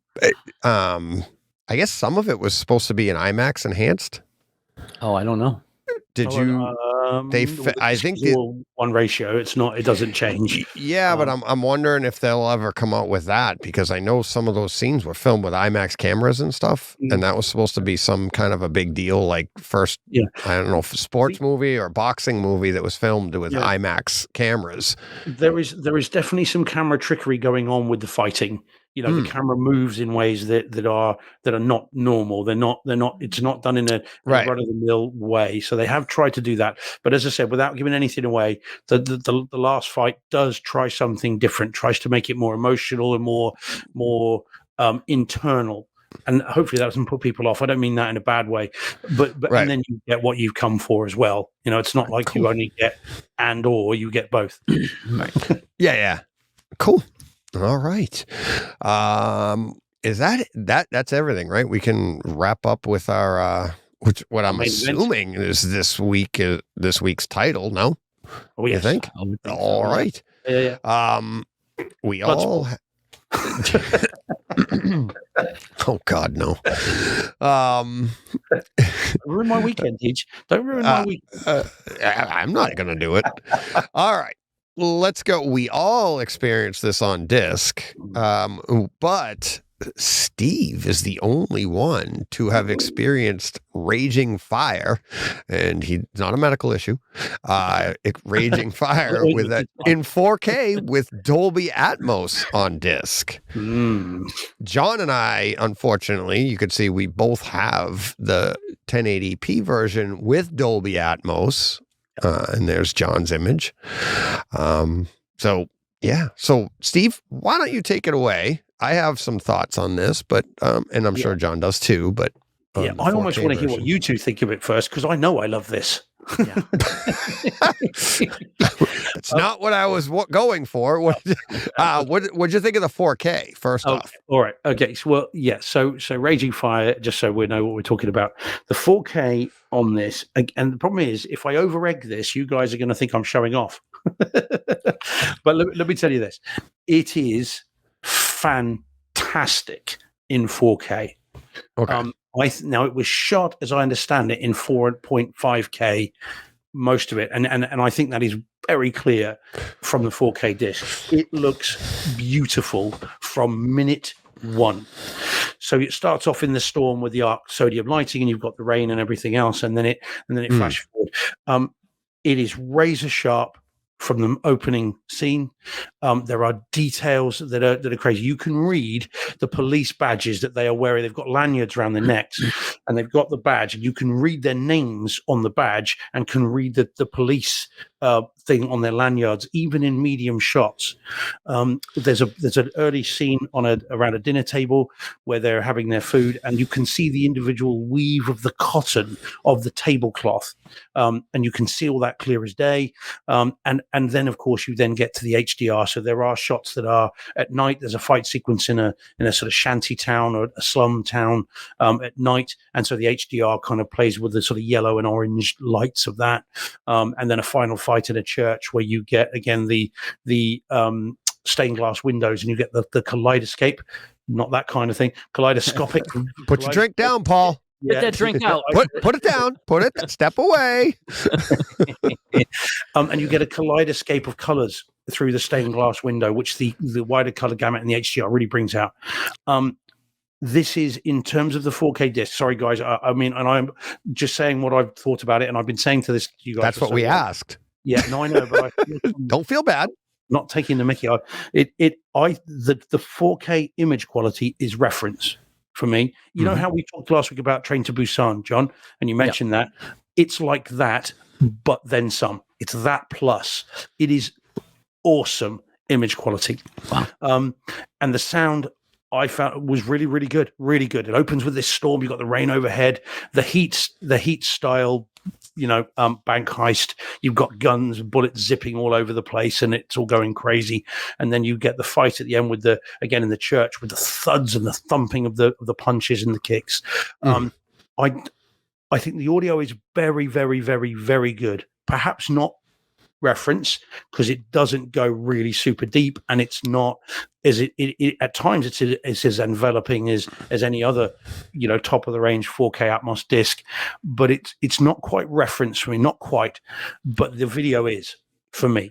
It's a lot like did you mention Heat today or before? I know you've mentioned it previously. Okay, you've mentioned it. It's I think that's where I'm not saying the Atmos suffers. I'm saying it's not necessarily an action movie. So the spaces between the action kind of take it out from being a reference audio at disc, right? Yeah. You know what I mean? Because it's a bit talky. So but you know what I mean. Whereas you would never say Heat is a reference audio disc, but the dialogue in that is so important. But then that shootout at the end is amazing.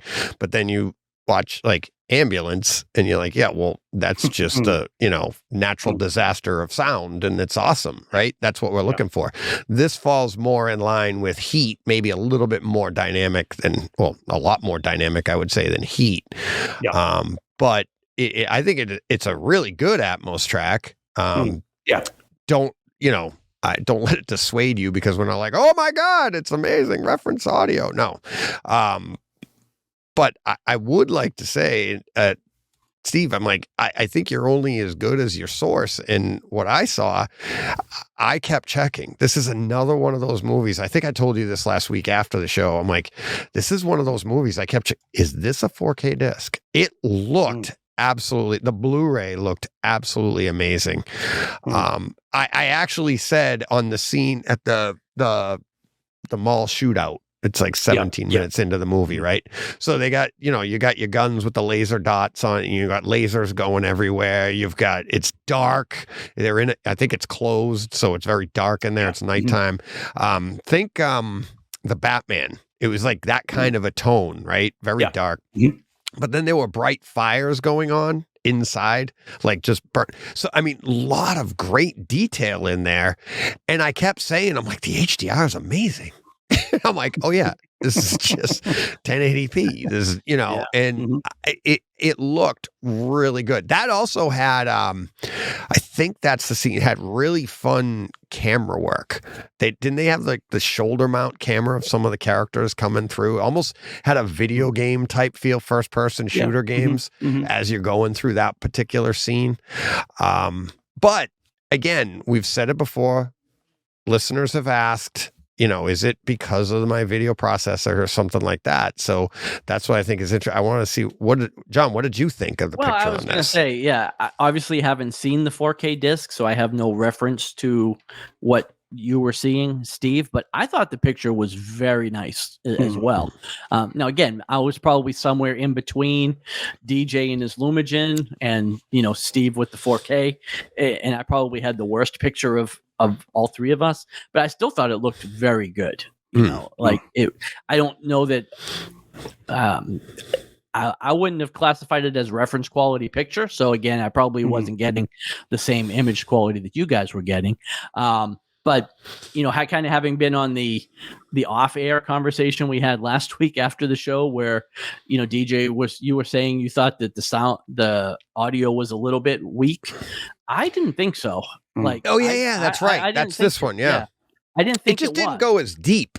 I don't know. Like some points maybe, but like there's that scene with the storm in the alley or on the docks or wherever it was, like that was very deep.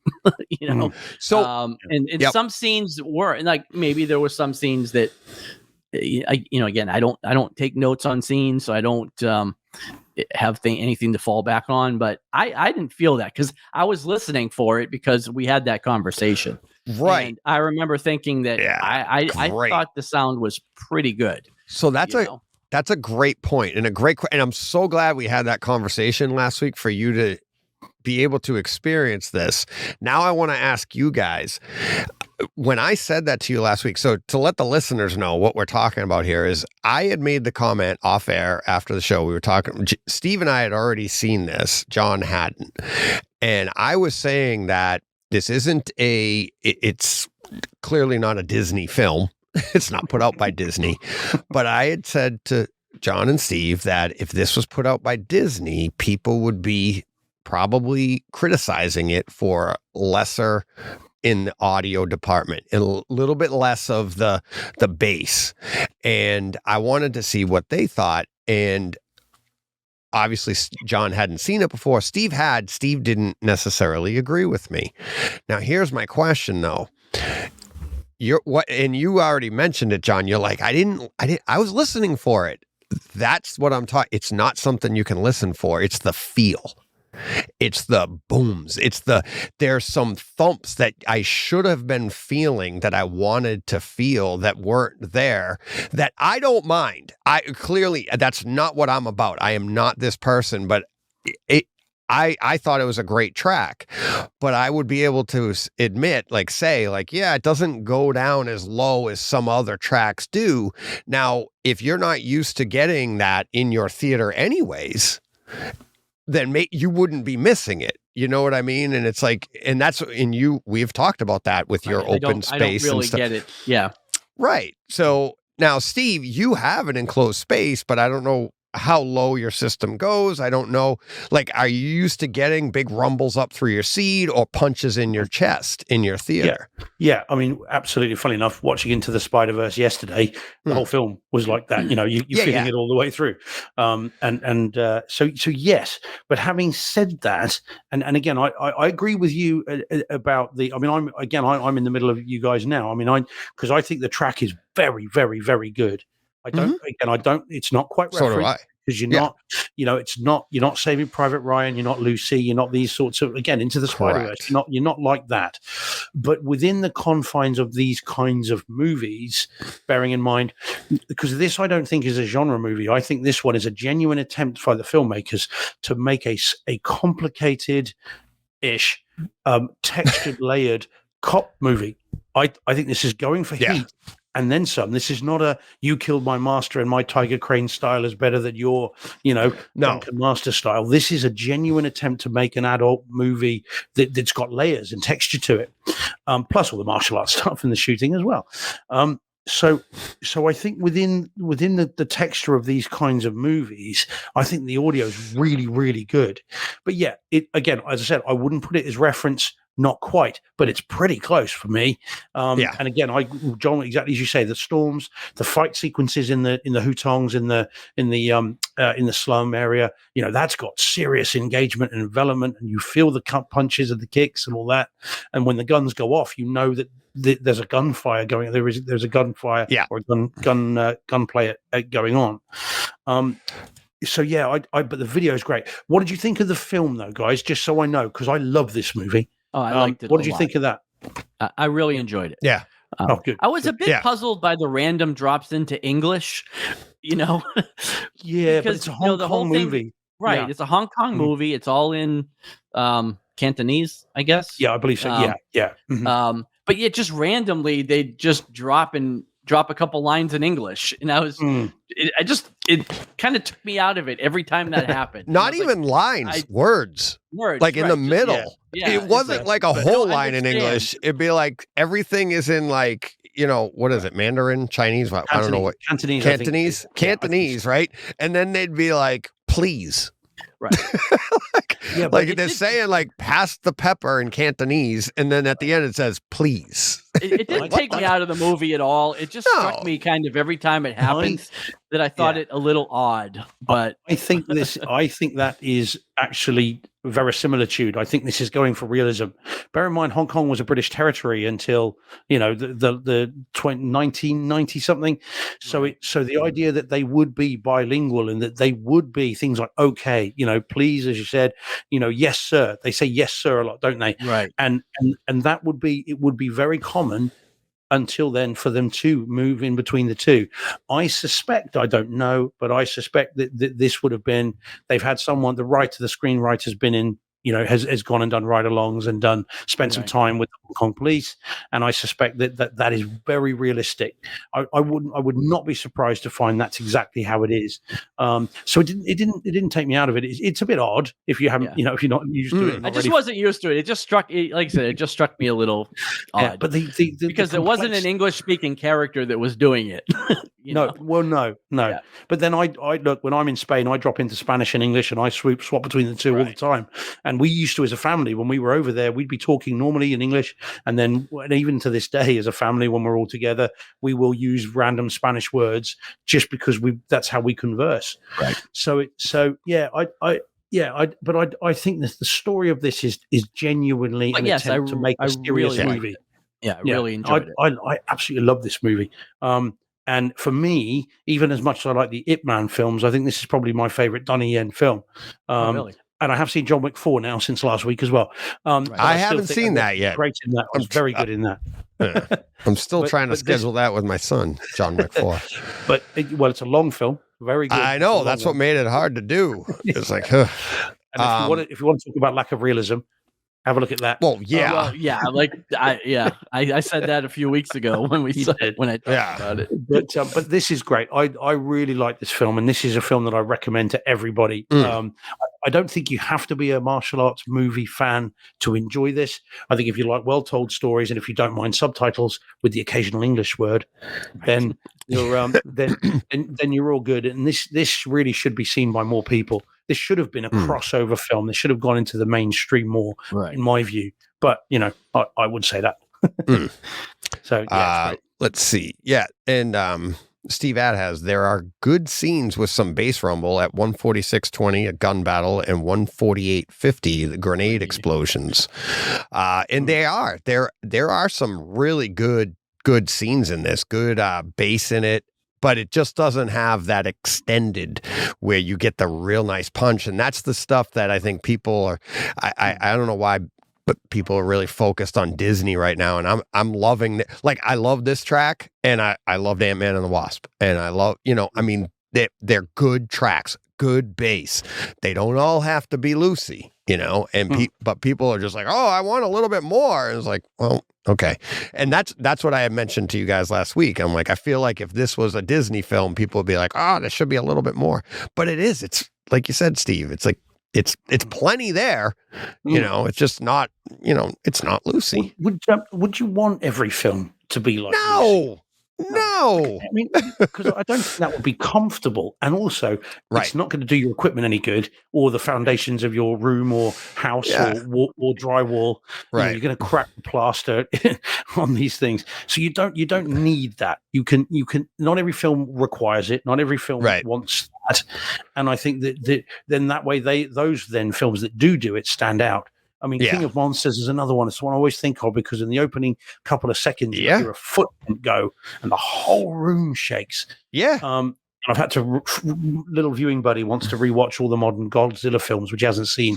And I've got to pre-warn him about the bass in King of Monsters because when that goes down, the whole room just shakes. Oh, yeah. So so it's really good. Oh, are you guys still there? Yeah, we're here. Yeah, are you? Yeah, bizarrely, my screens just went black. Oh, okay. No, we're good. We're good. That was dark good. for a second. Yeah. All right, so that's it for that. Are we done with all that? I hope I just took them all out. Yeah, that's really good. All right. Really good week, and I can't wait for next week now, Deej. Bloodsport, me too. Bloodsport. Hopefully, I'll have John Wick by then as well. So on Kaleidescape, Paul, I haven't said it.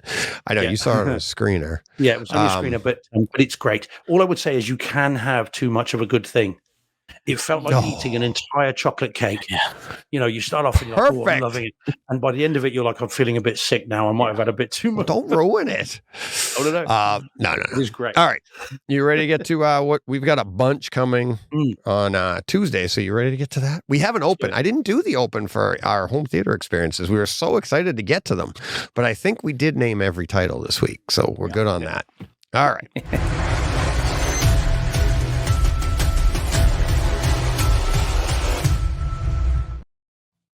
All right. We got a few minutes here, so let's get through these.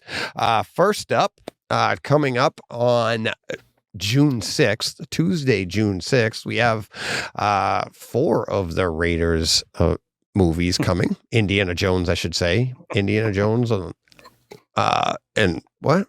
Raiders of the Lost Ark, Indiana Jones and the Temple of Doom, Indiana Jones, I can't even read all these, Last Crusade, and what was it?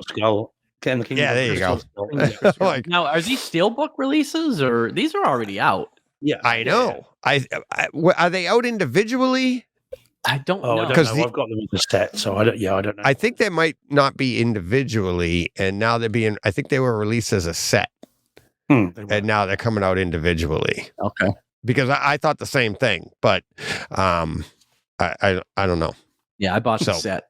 I put these, all 4 of these here are on the page just so I didn't have to scroll through 4 different movies.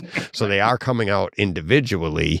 I just put them all on the same page, but I think in the past it was just as a box set or whatever. So now 4 has serious issues, but you've still got to have them all. You can't just have 1, 2, and 3, surely. Well, if you bought the box set, then yeah. But now, you need to have them all. You can't skip over them. It's a Spielberg movies. You've got to have them. Oh yeah, yeah. I have them all. Yeah, but I mean, 4 is poor Paul's dying over there. I have them all on Kaleidescape. It says he's still here. Hick. Yeah. Poor guy. Feel your pain. All right. And we also have coming, both of these is, Super Mario Brothers. I think this might have now been delayed, Deej.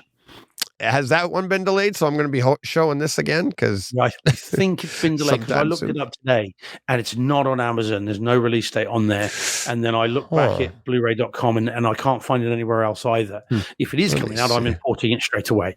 But I don't think it is. I think it's been delayed. 1 week.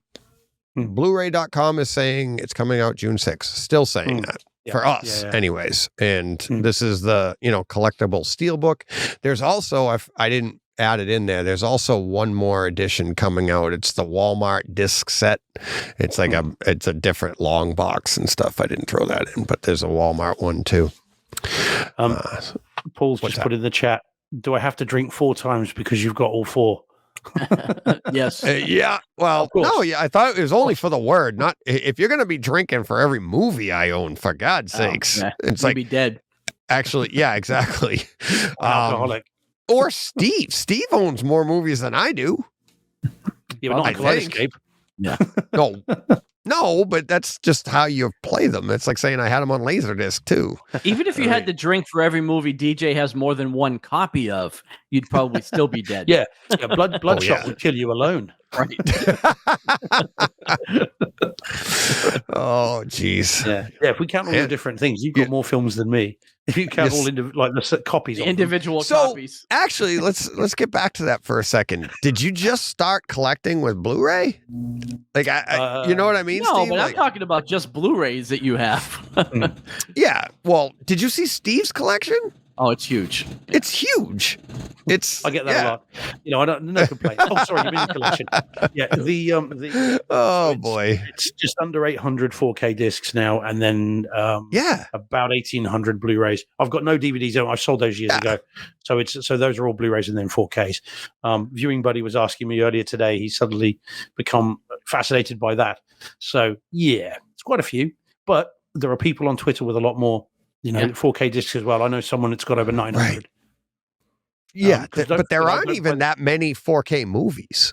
Yeah, well, quite. Bear in mind, I've not got the Fast and the Furious movies other than the first one. Hunger Games, I haven't got any of those. Haven't got any of that. I got all those. Yeah. I got all the Harrys. I got all that. Yeah. So, I You don't have them in 4K on disc? I don't 4K have them at all. disc? Don't like Those them. are, the Harry Potters are like, I'm not a Harry Potter fan, but Yeah. the discs alone are amazing experiences. 4K, DTSX. You and I are together on that one. I'm just we did Harry Potter. We still have one left to do. We should bring Meg on and do that one. Meg and Dr. Joe on the show. That's a crossover from the other show. I saw the first one in the theater. I watched what I thought was about an hour of it. I went out, I balanced my checkbook, came back in. The usher had a Game Boy, and I sat with the Game Boy and played what I thought was about an hour. Came back in, and it still felt like there was an hour left. And I've never seen one since. Wow. I can't do Wow. it. Even though J.K. Rowling grew up about 5 minutes from here, I no. Even though, like, that means you have to like it. Yeah, well, it's kind of local law. Yeah, exactly. No. Yeah. Oh, Anyway, well. sorry, we got you off this again. No, Sorry. that's fine. All right. Let's get to what's the next one? Oh yeah, Clear and Present yeah. Danger, coming on June 6th in 4K. Probably going to look better than Air Force One. Well, you did that, didn't you? You've reviewed that not that long ago, didn't you? Clear you and did Present? I think I did this one and accidentally, because remember I did the one before it. What was the title? Patriot Games. Patriot Games. That's the one I meant to watch, but I ended up so you watching watched this. It looked great, sounded great, and it was better than, holds up better than Air Force One did. That was a little rough. It looked great and sounded great, but the special effects were tough. The Rules of the Game from 1939. Never heard Search of me. it. Yeah. No. Yep. I was depending on you, Steve. Sorry, You're the learned one here. but I'm the youngest. That doesn't mean anything. We're closer to the release. You should remember this. Come on, guys. I'm the dumbest. What the hell? Weren't you there on opening day? Come on, fellas. Yeah. Well, yeah. Popcorn was stale. Lord of War from 2005. Yeah, seen this? I've seen this. Yes, Mm, it's not what you think it is. It's a strange movie, but it'd be interesting to see how it holds up. Lionsgate, who released it, would be interesting to see how it Based on a real person. I'm not surprised. Yeah, shady. Uh-huh. But I wonder how it holds up. I've got it on Blu-ray. I have to rewatch that. I want to say the person, I don't remember the person it's named, but it just came up recently around here. Remember we exchanged a person for the female basketball player in Russia? Hmm. We had this guy, and that's who this was based on. we exchanged Nick Cage for a basketball player. Yes. It's outrageous. That's who this was. And the only reason I know that is because I'd heard that was the exchange, and they were trying to say like how bad a person that was, and they're like they based a movie on it. Lord of War was based off of his actions, and I'm like, I've seen that movie. I'm like that was Nick Cage. But yeah, so yeah, I liked the movie. I didn't know at the time that it was based on a real character, but scary. Let's see what else we got here. We got the Mummy trilogy from 99 to 08. I saw the first one, wasn't a fan. I was gonna say I feel about this the way Steve feels about Harry Potter. Yeah, thank you. Okay. This is the only movie I ever walked out of. Was the Mummy one? I didn't walk out, but I didn't like it. I walked out of it halfway through. Outraged, fellas. And I'm now my outraged. wife loves them, so I have since seen it about a dozen times. I still don't like it, but I've seen it. You know what this Several. movie reminded me of? And I've only seen it the one time in the theater. Yeah. And I felt like I was all excited going in, and I'm walking out, and I swear to God, this is the only, I remember thinking this at the time. I'm like, and it's held up in my memory. It was like ordering Rocky Road ice cream, and you're just stuck with vanilla. I was like, I'm walking out of the theater going, what the hell was that? It was just so like blah. That's all I remember is how blah I felt walking out. Now, what did you think? Did you feel that, Steve John? really- well, I don't know because I didn't. Like I said, I walked out you of it. walked out. Obviously, I wasn't even getting vanilla because I would have ate that. But, It had melted. but, Yeah, I you know, was like, yeah. Steve obviously likes these movies. So go ahead, Steve. Talk us into it. I've got the Kaleidescape ready. Paul's out cold. Right, so the first one is fantastic. I really, really like the first movie. It is Indiana Jones meets Curse of the Mummy, meets kind of the Universal horror stuff. It's great. The first one, really, really like the first one. And again, guys, I dread to think. Bear in mind, I was working in a cinema in '99 when this came out, and I would have seen it 20 or 30 times before it left the theaters. And I've owned it on DVD, Blu-ray, and I've got the 4K discs of these already. It's been out here for ages. In all three. So the first one's an absolute, in my view, classic. And I'm not even going to say it's a guilty pleasure either. I think it's just a great film. The second one is fun. It's very campy, and got an example of the worst CGI known to man at the end, which is when the Scorpion King turns up, which looks like a video game from the time. It's dreadful. It's famously bad. And then the third one, it was a long time afterwards, and there are cast changes, and the mummy in that is Jet Li. Well, so you I get a little, can see him on the box. Yeah, I don't so think you I've get ever a even mix seen of that movie. Yeah, you get a little bit of wushu, and you get a little bit of kind of mummy. I mean, it's not great, the last one, and the second one is okay, but the first one is a classic, I reckon. But I appreciate it. I am surprised. I thought, I don't know why. I just really dislike it. But my wife loves it. I genuinely, I could watch the first one. I've seen it many, many, many, many, many, many times, and I could again, a little bit of a Shawshank film, guys. For me, you put it on, I will watch that to the end. I know just about every line, every scene of that film again, just because of the sheer amount of times I've seen it. So yeah, no, God, and by the way, the 4K disc of the first two are very nice indeed.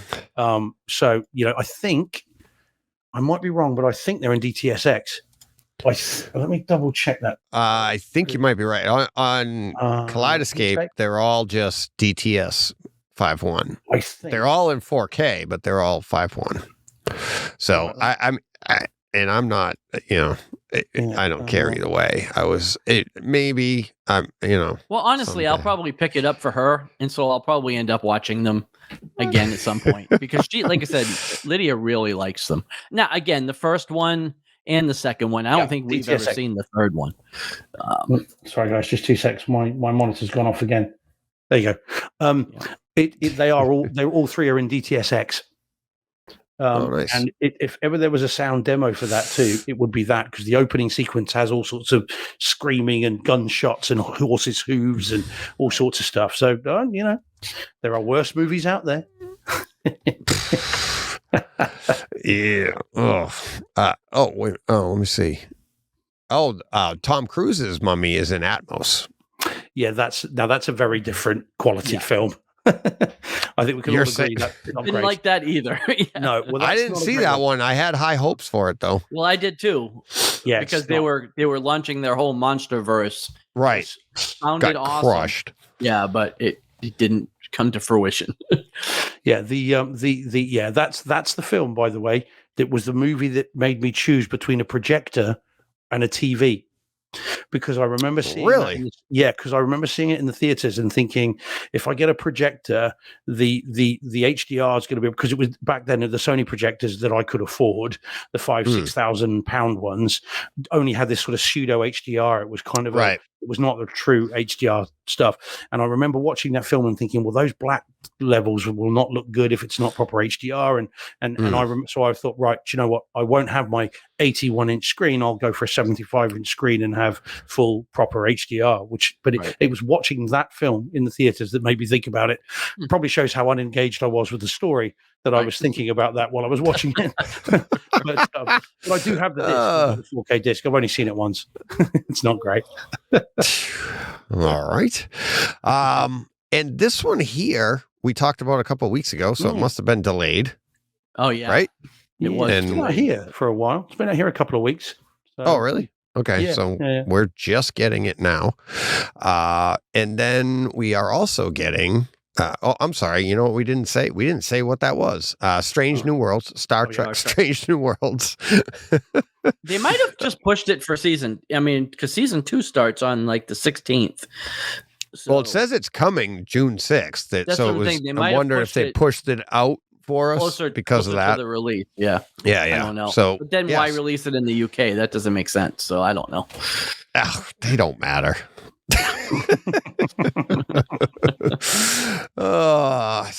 And we also have Toy Story coming in a Disney 100 anniversary steelbook. Along with that, on Tuesday, June 6th, we have Coco from 2017 also coming in a Disney 100 steelbook.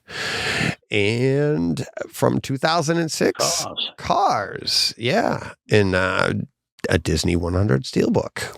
So that rounds out. Would you be picking up any of those? I've got them already. Got them. Do you really? Yeah. In 4K. I don't have Cars. I don't have Cars in 4K. Yeah. But I have Toy Story and I have Coco. I love Coco. Yeah, it's a great film. Fantastic. Yeah, it's a lovely film. Yeah. Presumably Olivia loves that as well, though. John, Lydia, because of course, Lydia, forgive me. Yeah. Presumably she loves those as well, because of course it's all traditional kind of Mexican music and culture and everything else. Yeah, she does. She really likes it. Yeah, nice. I can't believe I don't have Cars yet, too, because I loved that movie. I saw that in the theater with the kids. I like Cars. I love that movie. For some reason, I don't have that, but I won't buy the steelbook because I don't have any of the. It's available in 4K. I've got the 4K disc. It's really nice. Really, the reflections on the cars and that look almost 3-dimensional. It's fantastic in 4K. And I've got Cars 3 as well. I don't have Cars 2, but then that's not very good. Let's grab this listener experience very quickly here. We'll do a couple just because they were left over from the week before. So let's get to, where is it?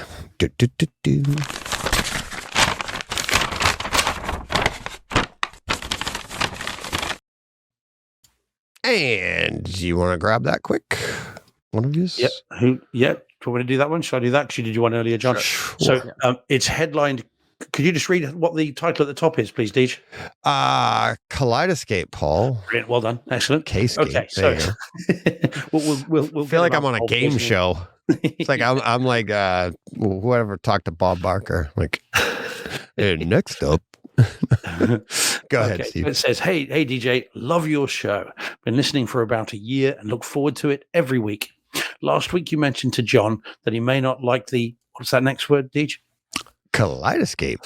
Because he does not watch movies the way you do, direct quote, referring to the fact you like to jump around and watch scenes. I think this is a vast simplification of the benefits. Kaleidescape. brings. I've had mine for about 6 months, and it's by far the best thing I could have added to my theater. It elevates everything: picture, sound, usability, etc. And now with the cataloging feature for your current physical discs, it's even better. John should absolutely buy a Kaleidescape. ASAP.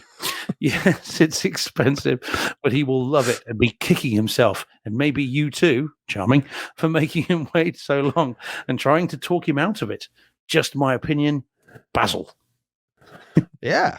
So this came in a few weeks ago, and we had a great back and forth. And I said to him, I'm like, I love it, but I have to be honest with people, because I would rather talk them down a little bit and have them, like, and especially like John, and like John and I said back then, I've talked about it forever with him about stuff like this and not other things as well. And like John said, it's like, there's different priorities here and there, but I always try to give, like, I am super positive about stuff. I love my gear, whatever I buy, but it's for me. But at the same time, I have to, when I feel it's responsible, especially on something as large a purchase, I would hate for somebody to buy something because DJ loved it and then have buyer remorse on something that was thousands and thousands of dollars, because I can totally see how somebody would get that because they don't utilize it the way I do. And it's, and John's a great example. We're both in the same, economic situation. It's costly to us, and and the benefits that we get are pretty much the same. It's like we don't have the money to take advantage of the extra things it does. I'm not sure if Basil, how did you say it, Steve? Basil. I'm not sure if his do as well. It sounds like he's kind of in the same situation. Like he loves the picture, the sound, the usability. It's fantastic. Absolutely love it. But if you're fine, like Steve is and John is, of putting the discs in, you may, after spending thousands and thousands of dollars, be like, what did I do? And I'd hate to have that, but yeah. To be fair, that's a simplification of conversations that we've had. Oh yeah. Many conversations we had. I mean, just to be clear, I would absolutely love to have one. Right. It's not that I don't want one. It's just that the financial priority of it, right, is not top of my list. If I had an extra $8-9 grand laying around, I'd love to have one, and right. I get all the benefits of it. I totally understand it's more than just jumping from scene to scene, but I don't feel like it's high priority for me right now. Right. But it's not that I am not on the, like, I am on the ledge. Don't get me wrong. It's not that bad. It wouldn't take that. It wouldn't take that much to push me over. I would love to have one. It's just, like I said, for the way I would use it, even with all those benefits. I watch. I'm watching more movies right now than I usually ever watch because, it's between TV seasons and, there's not as much stuff, but we watch just a lot of television. Right. And, I don't spend hours and hours and hours every week watching movies. I usually will get, in the middle of like winter when there's a million TV shows on, I'm lucky if I watch a movie a week, otherwise it's a series or something else. So it's just not high on my list, but I'd love to have one, of course. Yeah. Yeah. But I love mine. And I mean, I've yet to hear somebody get one and not like it. Right. But I think that has more, well, I think it's a great product for one, but I think when you're spending that kind of money, you do your research. Right. And then by the time you're ready to get it, you're committed to it. And, there's a lot of that. And I think John Brock and I talk about it a little bit in this week's podcast where we're like, I don't think it's like you're justifying it after the purchase. It literally is. I mean, it is just a quality product, right. But you don't you don't plunk that kind of money down and cross your fingers. You know, by the time you get it, you're like, all right, I can finally afford this. And wow, it does live up to everything you thought it would. And, you know, I honestly can say it surprised me, actually. So, but yeah, I just don't want people to think it's, you know, I want to try to be as realistic as I can. What product are we talking about, Deej? Kaleidescape. Sorry, what was that? I missed it. Could you just say that was a different one? Could you say that again? It's the Kaleidescape. It's the end of the show, so we're really trying to put them right on the mat. It's midnight for him too, right? So yeah. He's in London. Yeah. We got Stephen has 500 plus discs invested with Plex. I could afford the Kaleidescape. Wife then go for a 3-carat ring.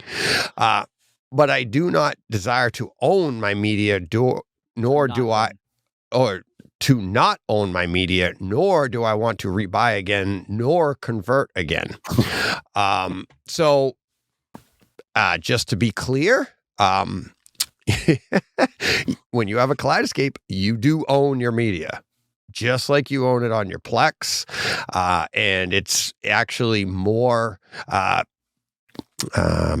I would say you have a better shot at not having to buy your media yet again, because this is how I justify it. I've bought VHS, I've bought Laserdisc, I've bought DVD, I've bought Blu-ray, and now 4K, and then I stopped there at Kaleidescape. And what's nice is I am now, you know, with their buyback thing, I'm actually upgrading my Blu-rays for $4 to get into a 4K. A lot of people are putting this out on social media that don't own Kaleidescapes, that don't understand. It's as physical as your Plex server. It's as physical as taking your disc, putting it onto your Plex, and you own it. As a matter of fact, last week, I got up on a Sunday morning and went to watch a movie, and my Kaleidescape app didn't work on my phone. I was like, uh-oh, Kaleidescape was down. Oh, no. Went into my room, hit my remote, watched a movie on my Kaleidescape. Because I'm not connected to, you don't need, once you have it, you own it. If it's on your hard drive, you have it. And you have upgradability when the better version comes out later. So it's just as you own the movie and you have it. And I've used this example before. That's one of the beauties of Kaleidescape, is that once it's there, you don't need any internet whatsoever. And that's why they put it on yachts. That's why they put it in the middle of woods in a cabin for these, you know, rich people. They bring in the hard drive and just go, boom, there's all your movies. And no internet, no nothing. You just have everything right there, and it works perfect. So, just for clarity, there's I think someone new in the chat, Mia Francis Deej, who is I think saying something similar, just because someone. Oh yeah, there we go. It was nice to welcome new people. Who says it's an absolutely phenomenal product. Even having worked at a dealer, it took me some time to buy one, even at a reduced price, and focused on building out the rest of my system first. So that's our ethos, isn't it? You know, justify it when you need to, when you want to, and if you can. Yeah.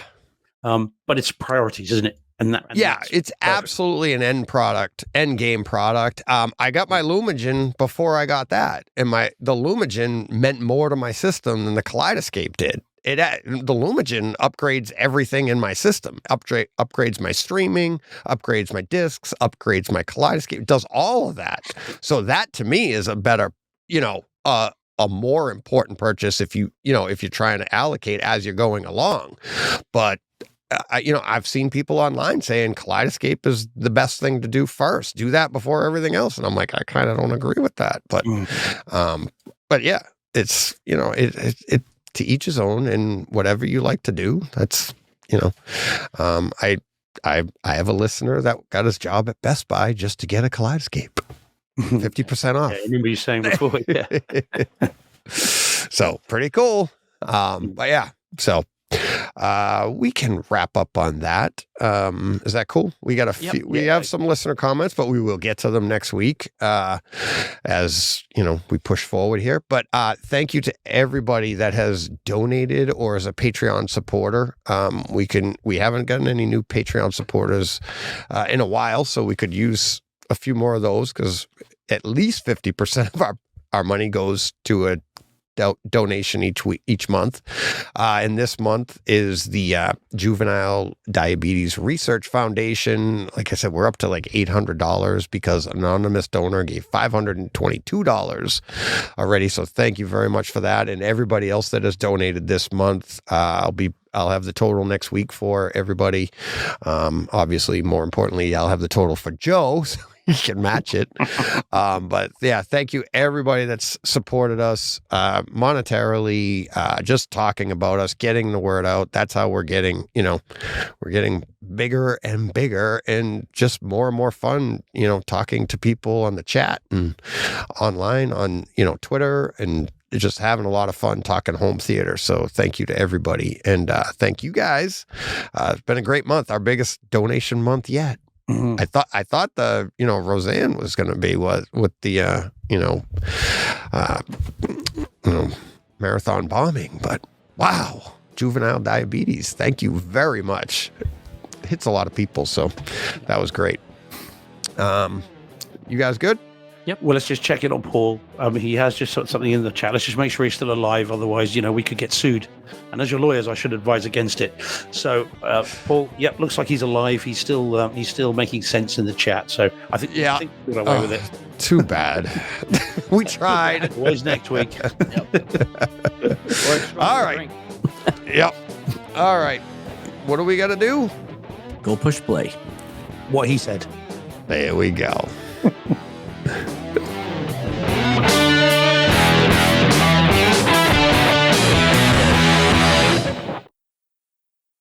Hey, Fred. This has been a Hey Fred production with theme music by Jeff Bernhardt and Throne Vault Productions.